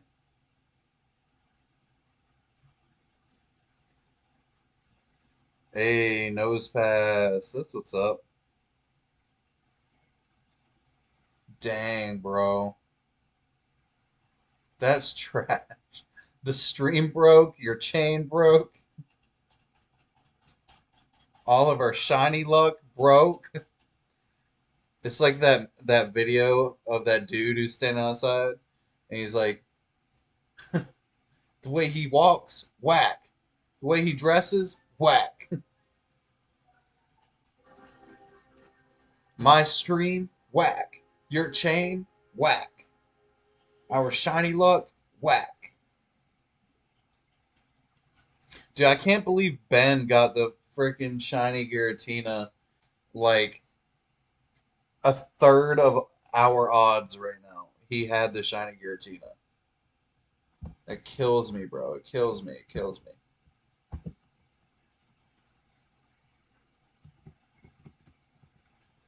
I cannot believe it, bro.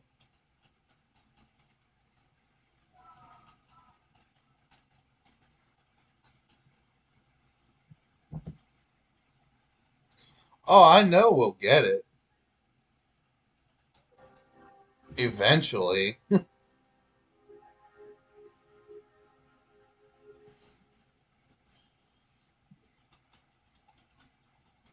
I just don't know if it's going to be soon. I'm pretty sure we're like very close to 100 hours.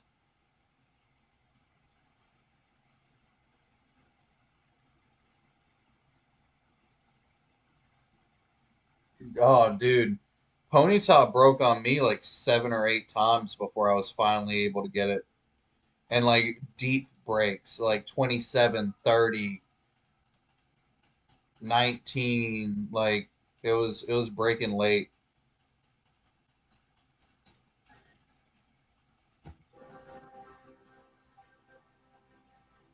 What's complete bull? Oh, that he got it?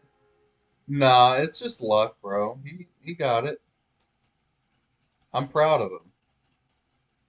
I honestly am very proud that he got it. I'm happy for him. I'm upset about our situation, but I'm very happy that he got it.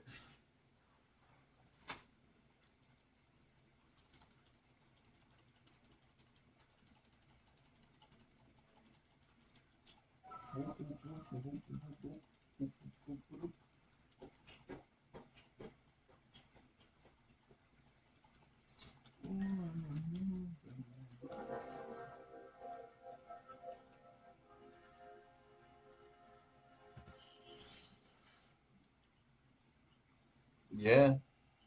I mean, I've had good luck before. It's just never this bad. Oh, it's never been this bad. It's never been this bad. Hey, that's what's up, bro.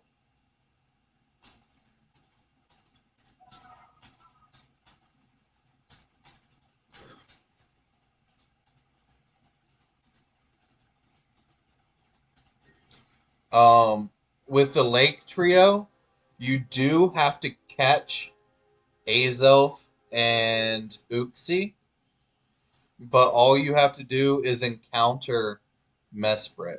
So, like, you run up to Mesprit, you talk to it, and it'll flee, and then you can run away. But Azelf and Uxie, if you run from them, it's they're no longer gonna be able to be caught. So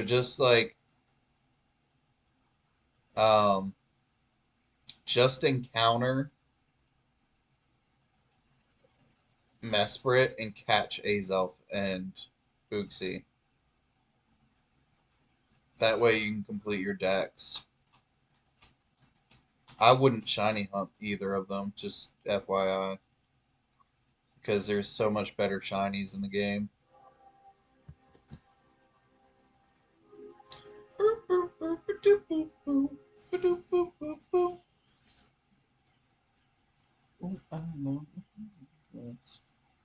Come on, shiny.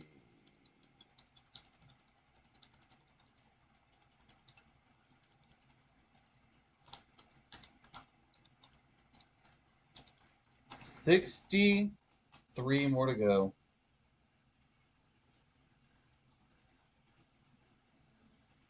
Well, Mesprit runs from you, bro. Mesprit is a over.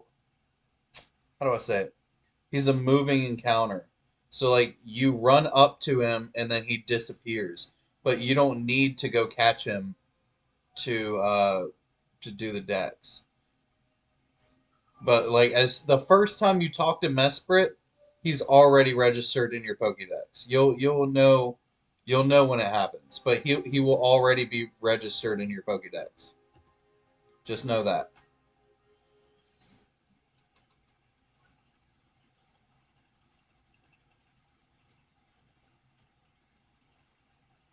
A Luminion broke twice in a row at two.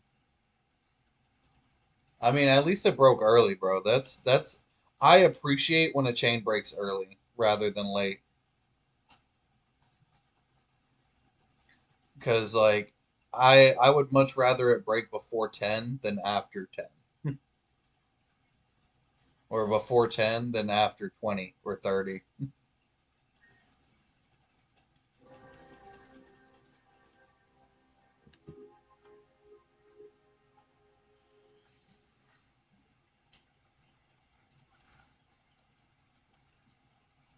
You find by the boss.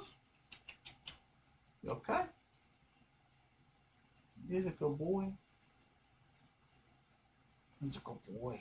Having dreams? You having dreams over there, buddy? I love you. I hope they're good dreams. That's true. I'm probably just tired and angry. I know that's why I got kind of. I feel you, dude. Trust me. Trust me, bro. Trust me. Every encounter that goes by, I am upset. Every encounter that goes by, I am more and more upset. That's why I turned the room red, bro. We're mad. We're angry.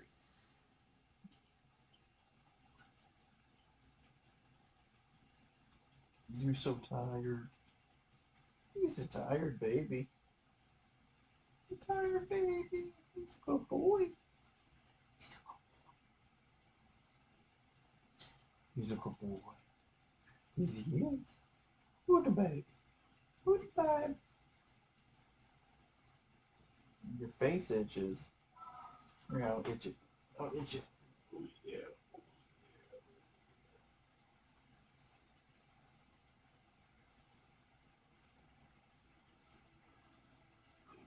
That's a good baby. That's a good baby. Oh, the pity paws is awake. Oh, no, he's going back to bed. The pity paws is going back to bed. 59 more encounters, guys. And then I'm going to bed. 5:30.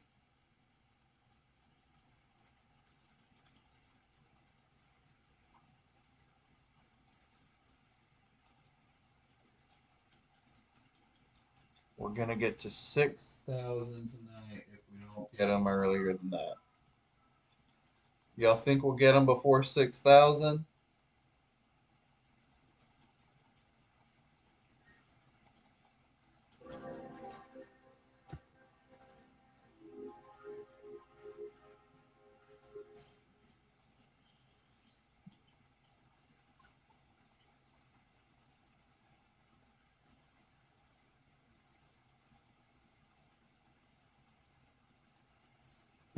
Oof. Oof.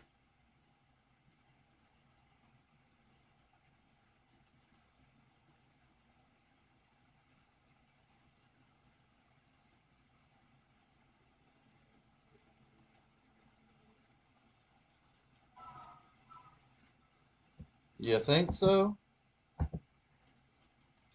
I hope so, bro. You got it.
Yeah, I actually seen that.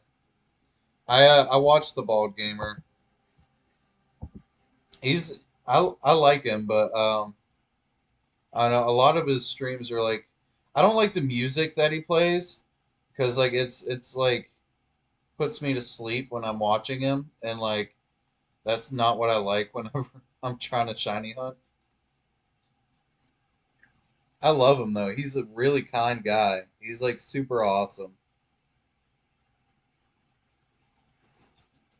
He has great shiny luck too though, bro. Like he has good shiny luck.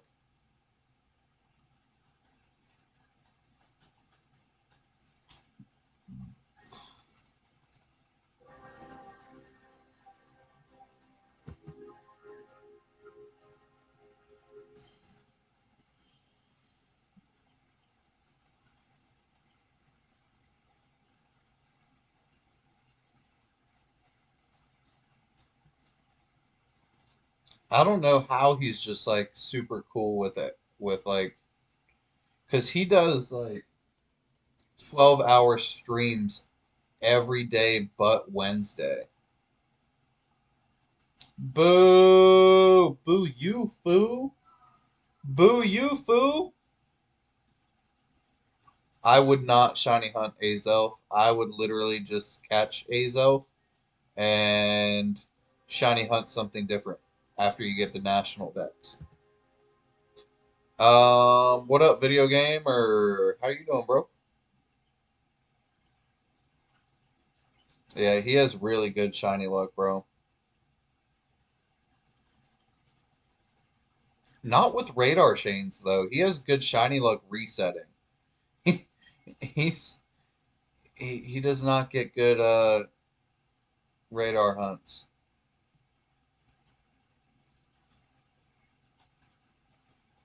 A lot of these streamers aren't very good at like radar hunting. I've come to find out.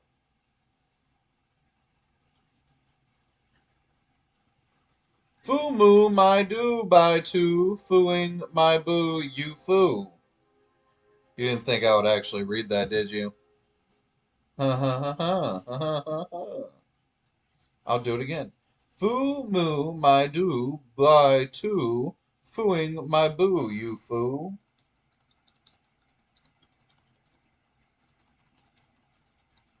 Gamer is a rapper. Foo my do by two, fooing my boo for you. Chicka chicka chicka picka bow. Picka picka picka picka pick pew. All right, I have a question for all of you. All right, if I was shiny hunting and I accidentally reset past a shiny, would you tell me? Would you tell me if you seen me reset past a shiny?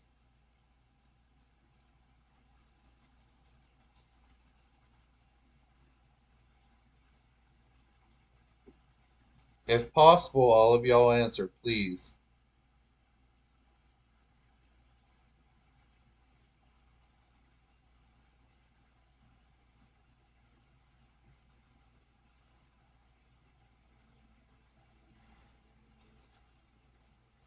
Oh, my armpit. Okay. Recap, I appreciate your answer.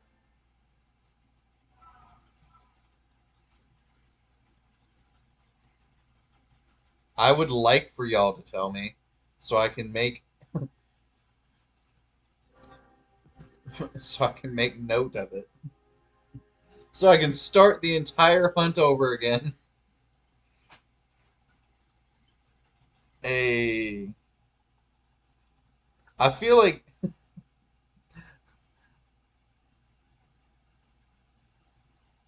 I don't know. Damien, would you tell me? I was gonna say like I feel like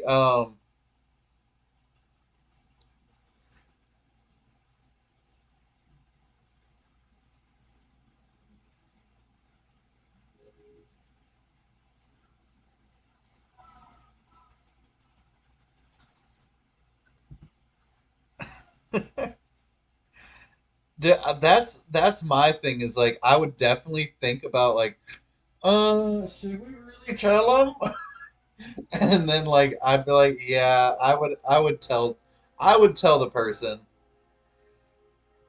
like I just would very much like to be like what happened was in the restroom. Oh, nothing. I'm saying like I asked a question. I said who would all if I was to skip past the shiny, would you tell me? Like if I didn't even realize like it was shiny and I reset past it and I just continued to reset, would you tell me, "Hey, K Duff, you messed up. You just missed the shiny." Thou shalt not foo moo boo my two by roo suing My do boo, you hoo woo. My goo do zoo moo, the hoo loo. Good job.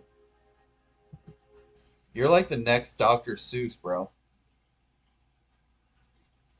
But I was gonna say, like, I feel like Damien and Cody, out of all of like my daily subs, I feel like y'all would be the two people that wouldn't be able to like tell me.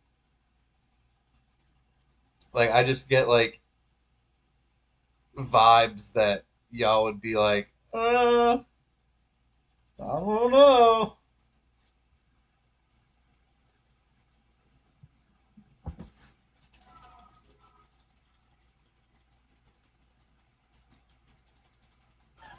Man is straight out of Horton Hears a Who. No, I didn't miss The Shiny. I'm just saying, like, if I ever do miss The Shiny, like, I would like to be informed. Oh, I moved up twice. I would appreciate being informed of missing The Shiny.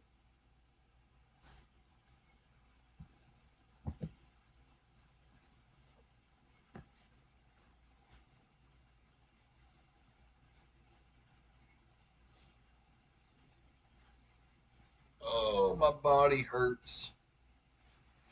My body hurts.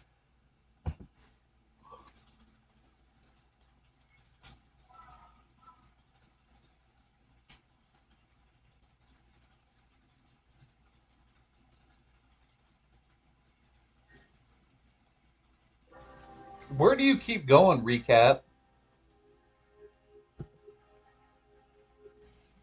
I do like the AFK responses though. Yeah, I was just wondering because like I would appreciate being told. I know a lot of people wouldn't appreciate being told. Like they would be like, yeah, that sucks, and like hate themselves. But I think it would be funny because like it seems like something that I would probably end up doing eventually because I don't pay attention a lot of times. Like I feel like I really do like look at every single encounter, but like mentally it doesn't like register until like after and then I'm like, "Huh, did I see that one?" And I'm like, yes or no." Like that. I know it was red, but like I didn't really like make it register in my head that it wasn't shiny. But like if I see a glimpse of blue, I feel like my mind is programmed to just immediately be like, "Yes!" Dang, bro, you didn't even give me like half of a hit, bro. Come on.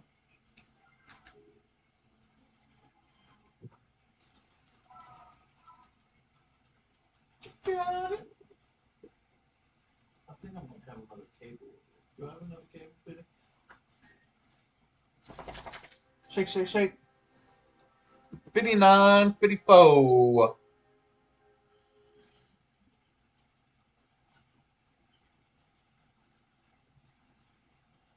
46 more to go, guys. 46 more to go.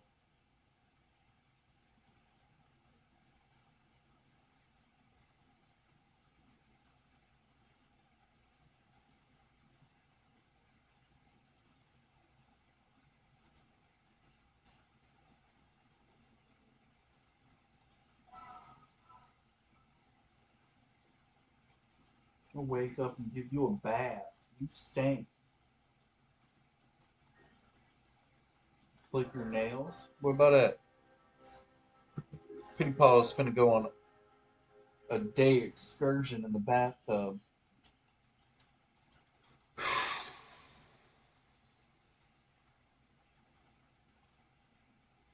Every time I see this guy and it's not shiny, it hurts. It literally causes me pain. It it is pain. So oh so painful. Oh so painful. Uh, I hate that noise. I hate This noise. I hate that cry. I'm done with this. Hello, everybody. Welcome to the stream where K-Duff goes insane, shiny hunting for Giratina at 5:01 a.m. Eastern Time. And he woke up 22 hours ago uh, and went to bed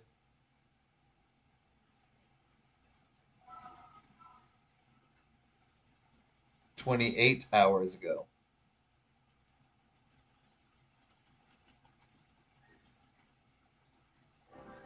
Got it.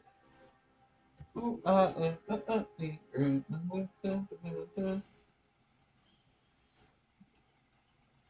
Yo, if you're new here, please like and subscribe. We're gonna keep going until we get it. Not tonight, obviously, but we're gonna go to 6,000 tonight if it gets there. Hopefully we get it in the next 43 encounters. I don't really know though, so definitely stick around. After we get Shiny Giratina, we're gonna be hunting for Radar Chain Pokemon to give away. Yes, shiny and giveaway. We're gonna give some shinies away, and then we're gonna be doing a random underground hunt, which will be fun, or long, or tedious. Who knows? But we're gonna do it, and we're gonna make it fun. But January 27th at 11:59 p.m., Legends of Arceus will be midnight releasing. We will be doing a 36-hour live stream of the beginning of Legends of Arceus. Come be a part. Come join thy stream. Please, if you're new here, like and subscribe. Keeping me motivated to hunt more. Hunt the shinies.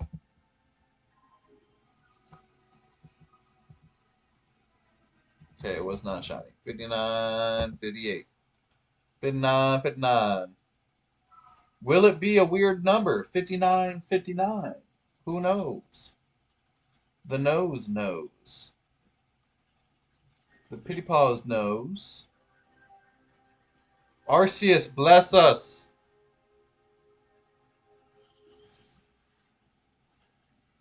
Damn the gods. I gotta go to bed.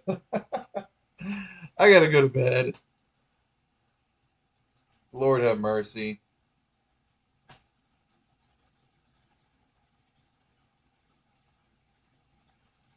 The shiny gods hate me.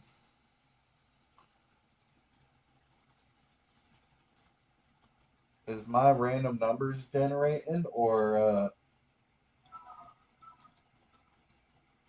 is Giratina just not happy to see me?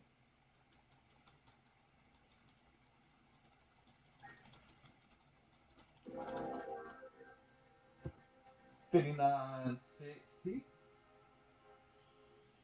Nope. Nope. What happened?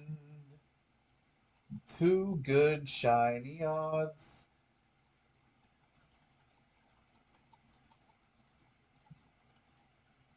Pokemon, why do you do this to me?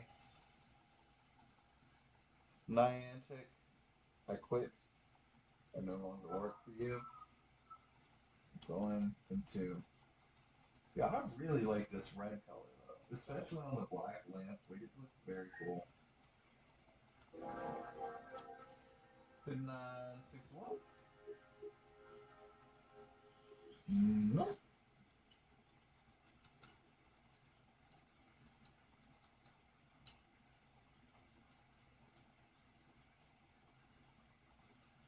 Time to go to bed.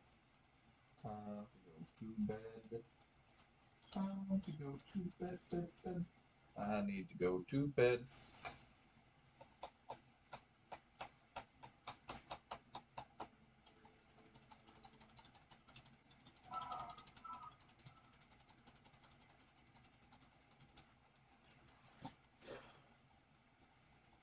How long do you think the ponytail will take? My bad, dude. I haven't even paid attention to chat. Um, I don't know, like 2, 3 hours. That's pretty much how long it takes for me to like run a successful chain. 7 broken chains, probably like another like 3 or 4 broken chains before you get it.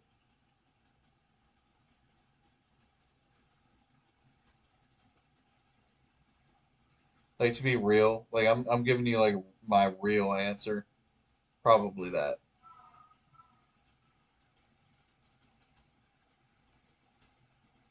But like it could literally be the next chain, bro. You might not even have to chain. Maybe it'll just be shiny. Also, when you encounter it, it also can guarantee it can be shiny that way too. So like, yeah, that wasn't shiny, was it? I'm pretty sure it wasn't, but we're gonna check anyway.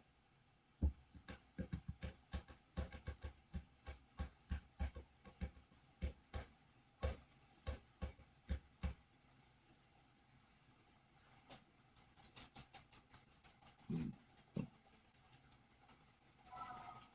Chilling, chilling. Nope.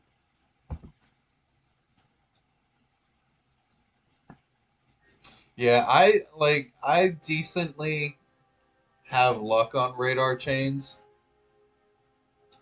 Like some of my chains from like have gone to 39 from the start. Like Budu was a one time chain to 41.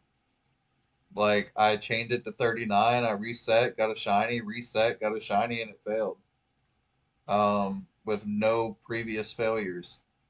Larvitar failed once, and I think it was like 17. Uh, Shinx failed like 2, 3 times. Ralts failed like 2 or 3 times. Ditto failed like 6 or 8 times. Pachirisu failed like 2 or 3 times. And then Ponyta failed like 12.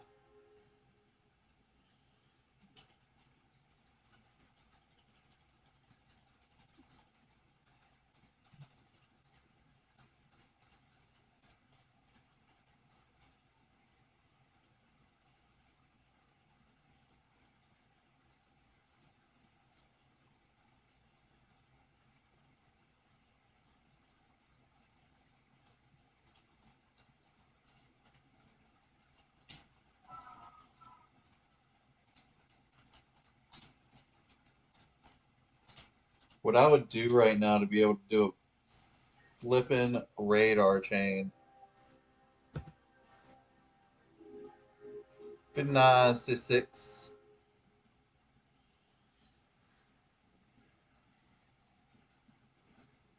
Like I don't know why I have good luck with chains. Like and I feel like certain Pokemon are easier for certain people to get.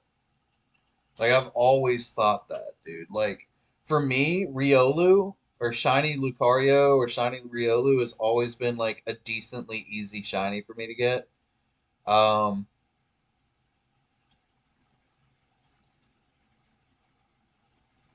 I'm hoping that I get this shiny and then uh Beldum will be in Swarm and I can just swarm the crap out of it. Um, I plan on chaining for Beldum extreme, extreme, extreme. Yo, welcome back, bro. You didn't miss anything. Um, but if Beldum's not on chain then or on Swarm, then I'm gonna I'm gonna chain for Stunky, Mareep, probably do Larvitar again, just because people like Larvitars. Um, maybe Chatot, Kecleon. I don't know what else I would want. I don't know what else I would want, but I just know that when I get this thing shiny, I'm taking a few days off from resetting. Like, I'm not resetting for a while. Probably like a whole week before we start another reset hunt. We're just gonna have fun, dude. I just want to have fun. I'm having fun, but I just want to have more fun. Like I want something to motivate my brain to stay awake. Ugh.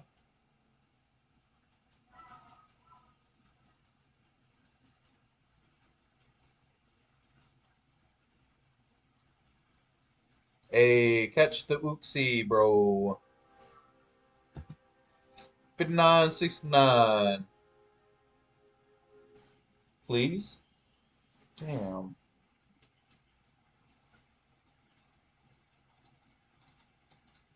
Hey, recap. I have a mission for you, bro.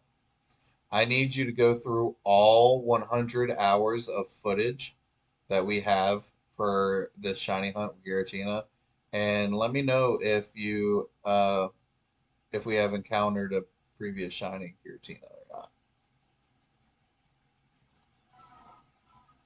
I need you to go through all hours and minutes and seconds of this shiny hunt. 5970. 5970.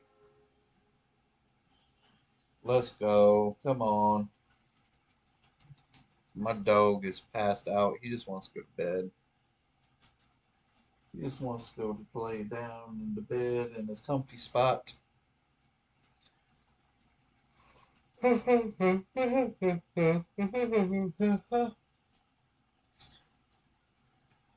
All right. What song am I humming? Got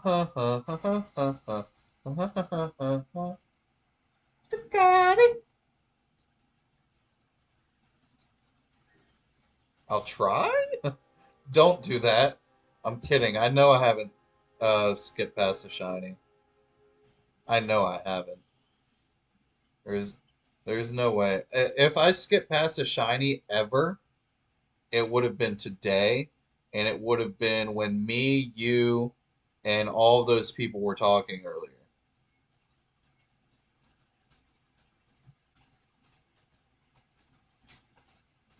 But there were so many of them that somebody would have told me that we ran past the shiny. So like I guarantee that we didn't. I guarantee that we didn't. Because they were all talking about like, okay, it's happening now. Okay, it's happening now.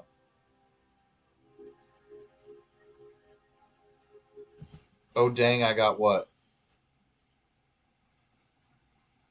Hey, you got the oopsie.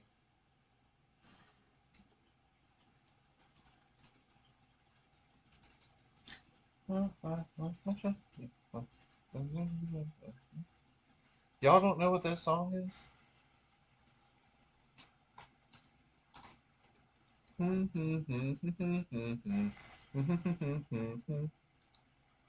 Got it.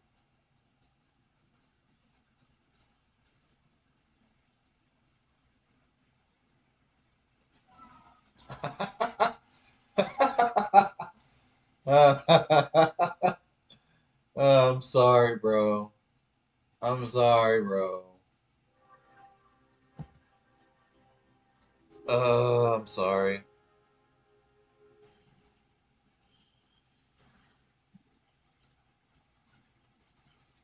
I'm sorry, man. Can't, yo, is there a way that you can change your nature with like something, I guess? Like, is there a way that you can like change the nature of a Pokemon with like an ability capsule or something? Lol.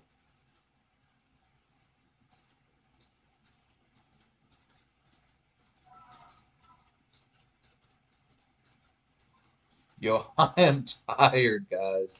I am so tired right now. Sheesh.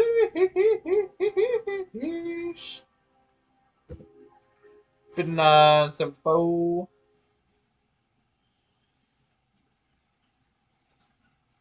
She he he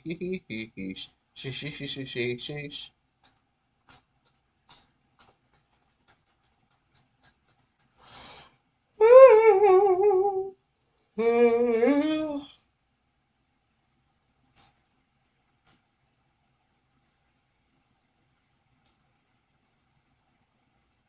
In Gen 8 with ability mints. Okay.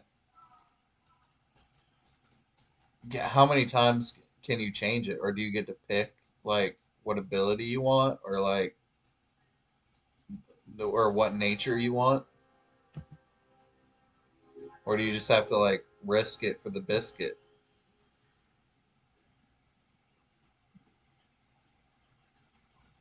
Do you get to pick the nature or do you have to risk it for the biscuit?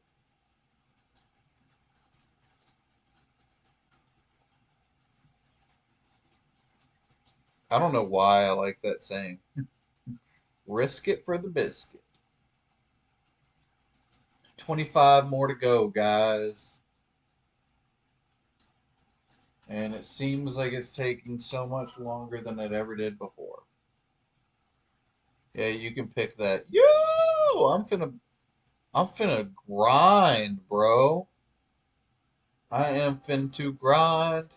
I am fin to hyper train. I am about to grind and hyper train. Bow, bow. Oh,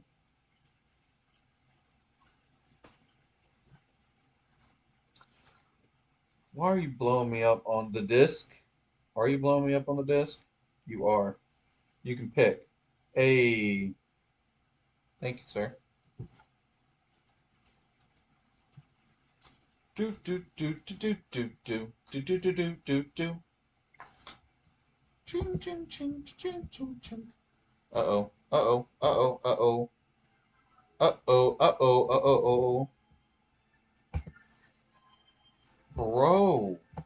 Okay. It only costs 2 battle points, bro. I'm finna grind for it. Finna grind for it. I think I have like I'm not about to lie. I'm not even about to like say I have battle points. I probably have like negative 89 battle points.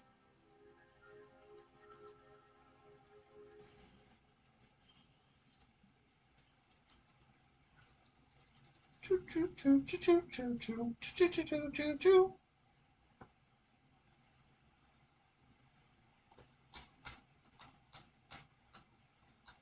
We're gonna get it at 59.79, guys. We're getting it at 59.79.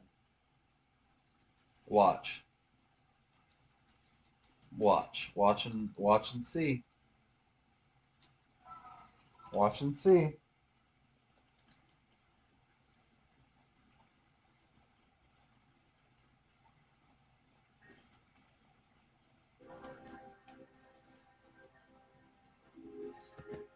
I think I remember it being two.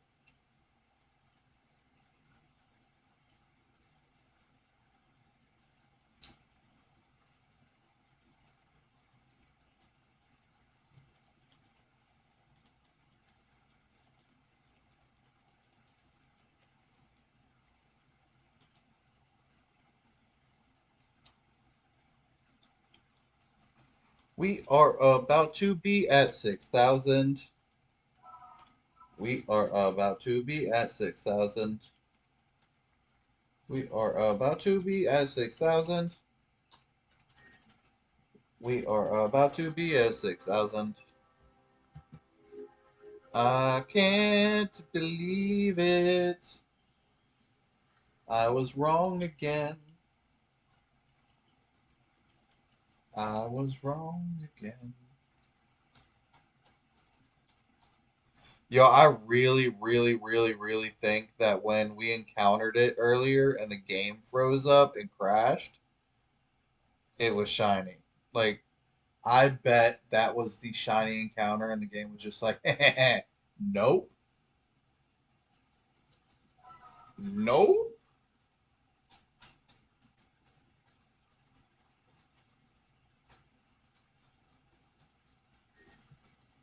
This is the one.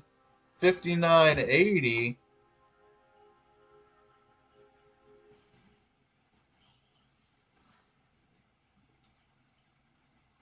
Nope. No, siree. 20 more to go. It is 5:21. We're going to be in bed by 5:45. Hey, hey. Bro, I can't even think right now.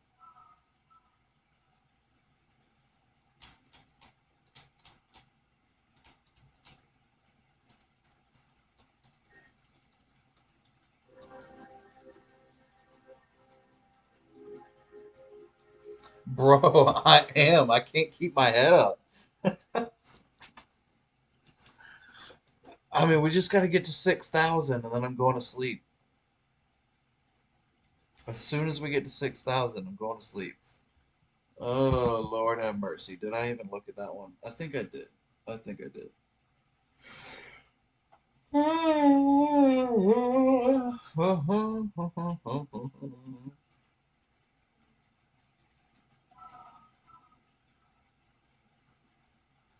Yeah, it was not shiny, so we're good. We are A-okay. Should I start resetting at 40 or 38? 39. 39. Do 39. Do the 39. Because then the 40th one will be three perfect IVs, and it's still a 1 in 20 and 1 in 200 chance.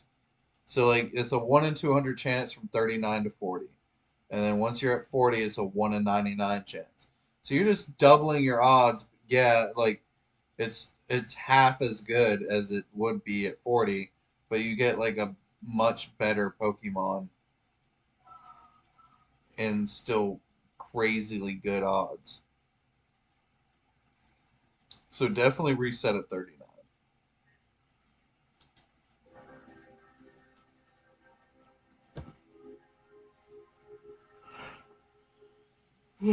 Because also, if I ever got to 39 and I was like, I'm just going to keep going, and it broke at 40, I would be pissed.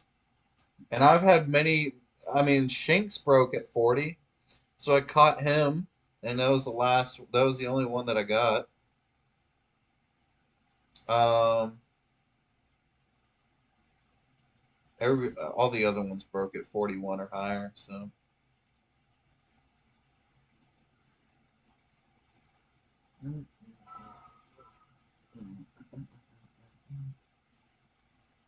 What?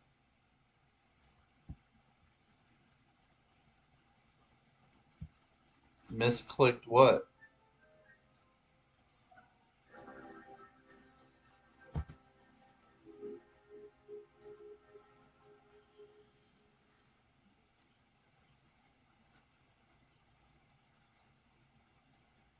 What you out here misclicking?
I mean, you can reset the game.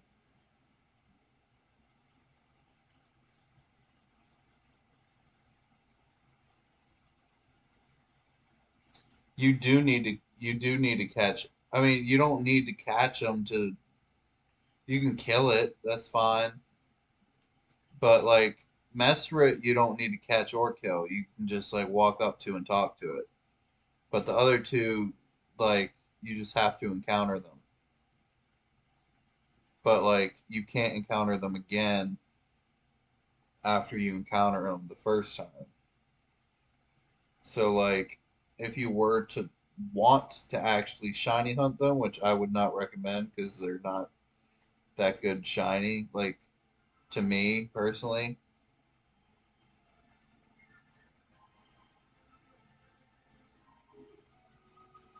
No, it cannot break on you if you start resetting at 39. Like whatever number you could get a chain of 1 and reset to a shiny Pokemon. Um or you can just do a chain of 0 and reset to a shiny Pokemon. It's just going to be how far do you want to go before you start resetting. And as further the further you go, the more risk you take.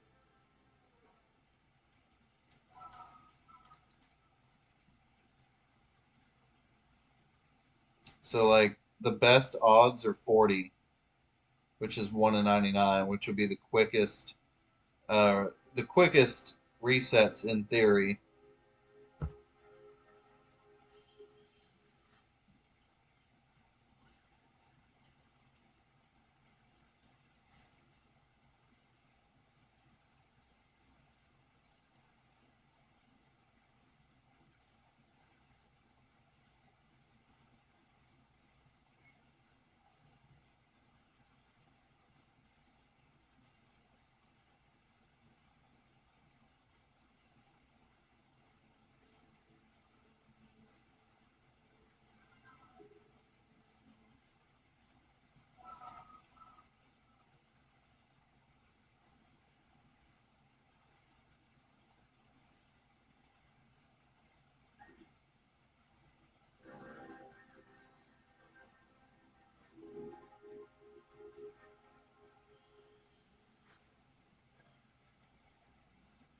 Dude, that's exactly what it is.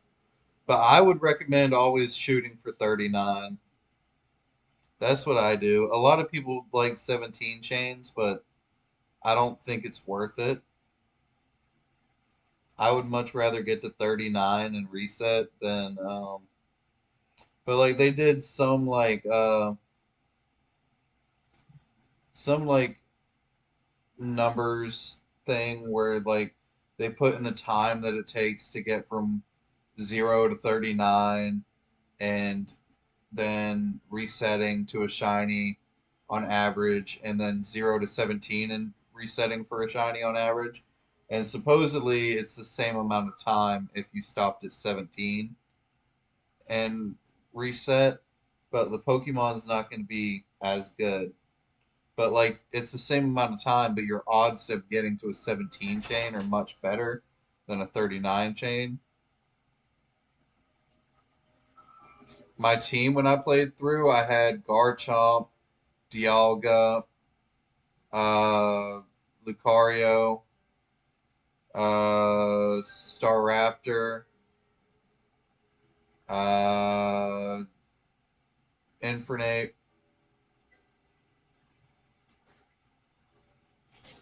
What else? And Luxray.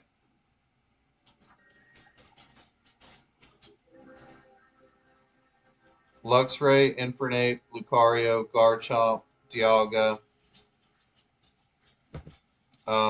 and the other one that I said. Mhm. Um, Staraptor, Lucario, Dialga, Infernape, Luxray, Staraptor, Garchomp, Lucario. Staraptor, Garchomp, Lucario, Dialga, Infernape. Staraptor, Garchomp, Lucario, Luxray, Infernape, Dialga. Okay, there we go. I would get to 39, bro, but it's on you. If you want to start resetting at 17, having like two 1 in 2,000 odds still, like by all means go ahead and just spin around in circles for an hour or two. But I like my 39 chains, bro. Ambipom, Luxray, Empoleon, Carnivine, Miss Magus, and Garchomp. That's good. I mean, I'm not very good at team building, and I'm not very good at like battling. That is not my expertise. Um, I know that IVs are good to have. I know that certain natures are good to have, and I know that you should EV train your Pokemon. But I don't know how to EV train my Pokemon. And I know like basics like water is good against fire, grass is good against water, bug is weak to everything. Um, yeah, like I just you know where it says like effective or super effective. That's what I go by. I'm horrible at battling. Sorry, I'm literally losing my mind right now, guys. I'm not even capping. Like I'm exhausted. Not trying to sound sound weird or anything. But that sounds like a good team to me. Ambipom, like, is a normal type, right? Luxray, Electric, Empoleon, Water. Carnivine is Grass, Miss Magus, Ghost. Garchomp, Ground, and Dragon. Yeah, dude, that sounds actually pretty fucking solid. Not gonna lie.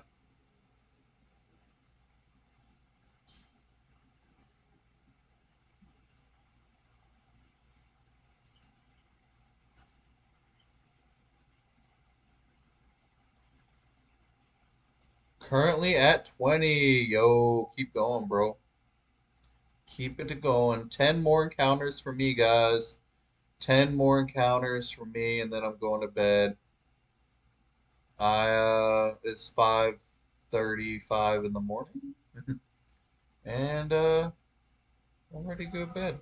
Ready for bed, bro. I'm falling asleep as I'm sitting up right now.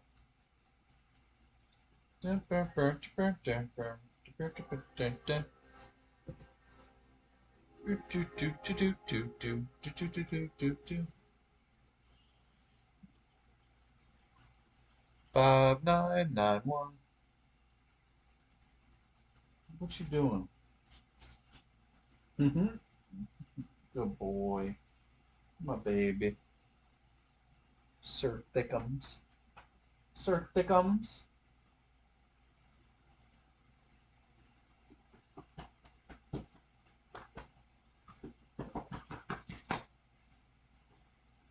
Sir Thickums. Hello there. Ooh.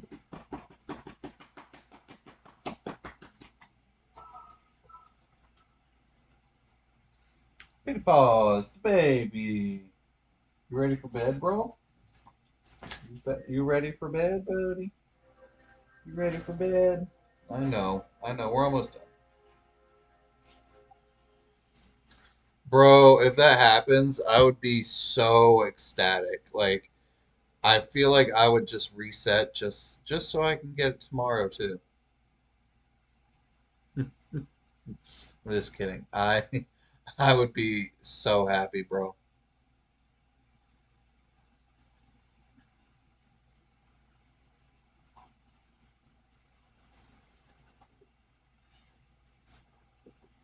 I love you, baby. I love my baby boy.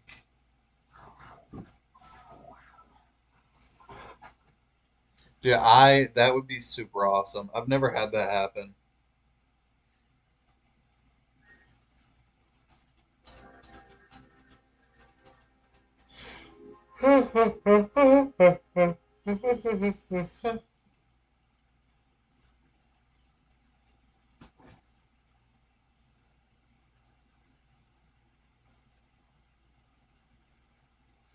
Why do I feel like go to 6001? No, because then 6002 would be shiny.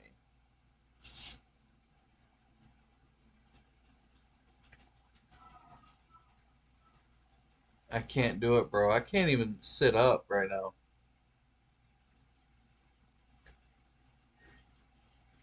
Yo, the 24 chain. 15 more to go, bro. Not much. Not much. 6 more encounters. 6 more.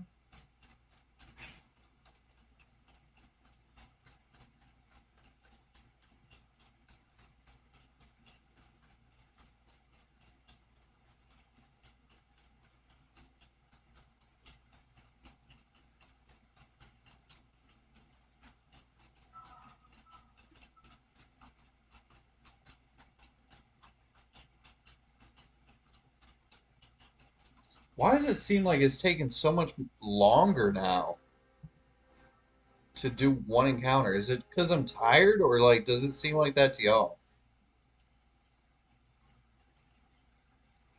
Hey, that's what's up.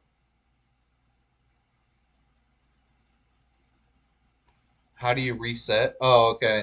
You just spin around in a circle and then you hit the Poke Radar again. You need to go beat Cynthia, bro. That's the only way you see Spiritomb. I mean, technically you can see Spiritomb by encountering it, but like the easiest way is to beat Cynthia. And Milotic. Milotic and Spiritomb.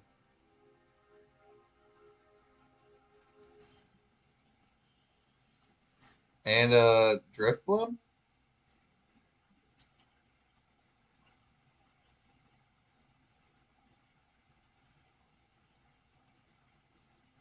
Lego.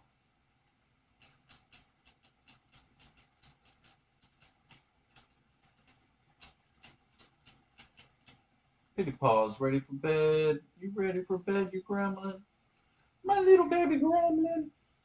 My little baby gremlin.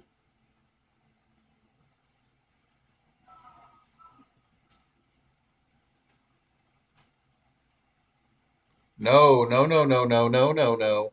Stay in. So, like, all right, look at the screen. All right, say I'm in a grass patch. Say I am in a grass patch right now, and the chain is still going. All right, say that there's 4 patches around me, and I'm going to spin around, not touching those patches. And then I'm going to hit the plus button. And then I'm going to hit the Poke Radar.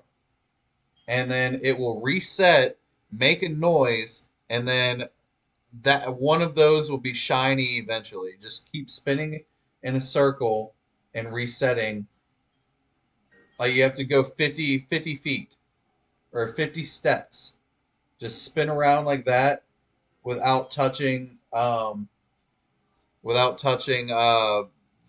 grass pile and keep your repels on.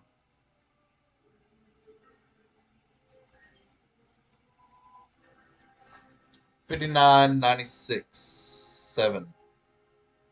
59.97. Yeah, just spin around without touching one of the grass piles. Keep your repels on, and then poke your radar, and then do that until you get a shiny.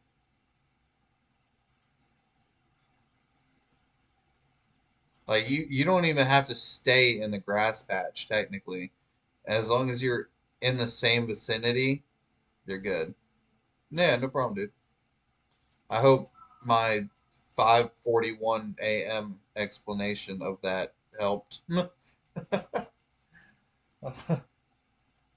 Spin around, don't touch the grass patches, and just reset the radar. Bro, it's been almost 6,000. It's over 6,000. Oh, Lord.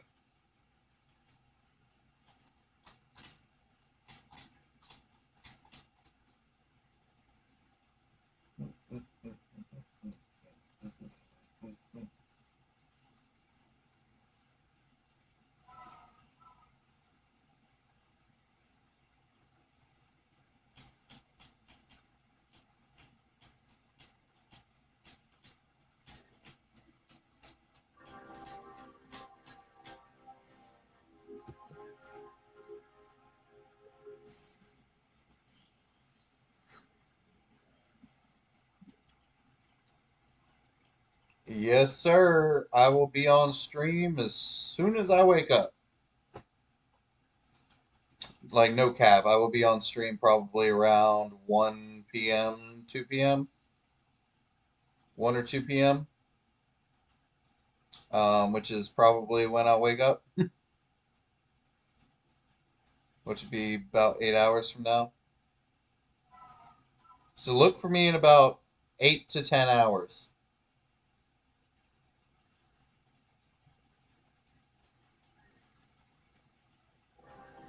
between 2 and 4. All right, guys, 6,000. Let's see.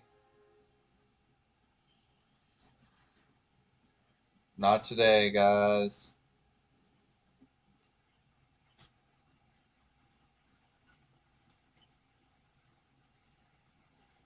Not today, guys. Turn the TV off. All right. All right, guys. I will be back, like I said, as soon as I wake up. But have a good night. Merry Christmas and Happy New Year. And see you in the morning.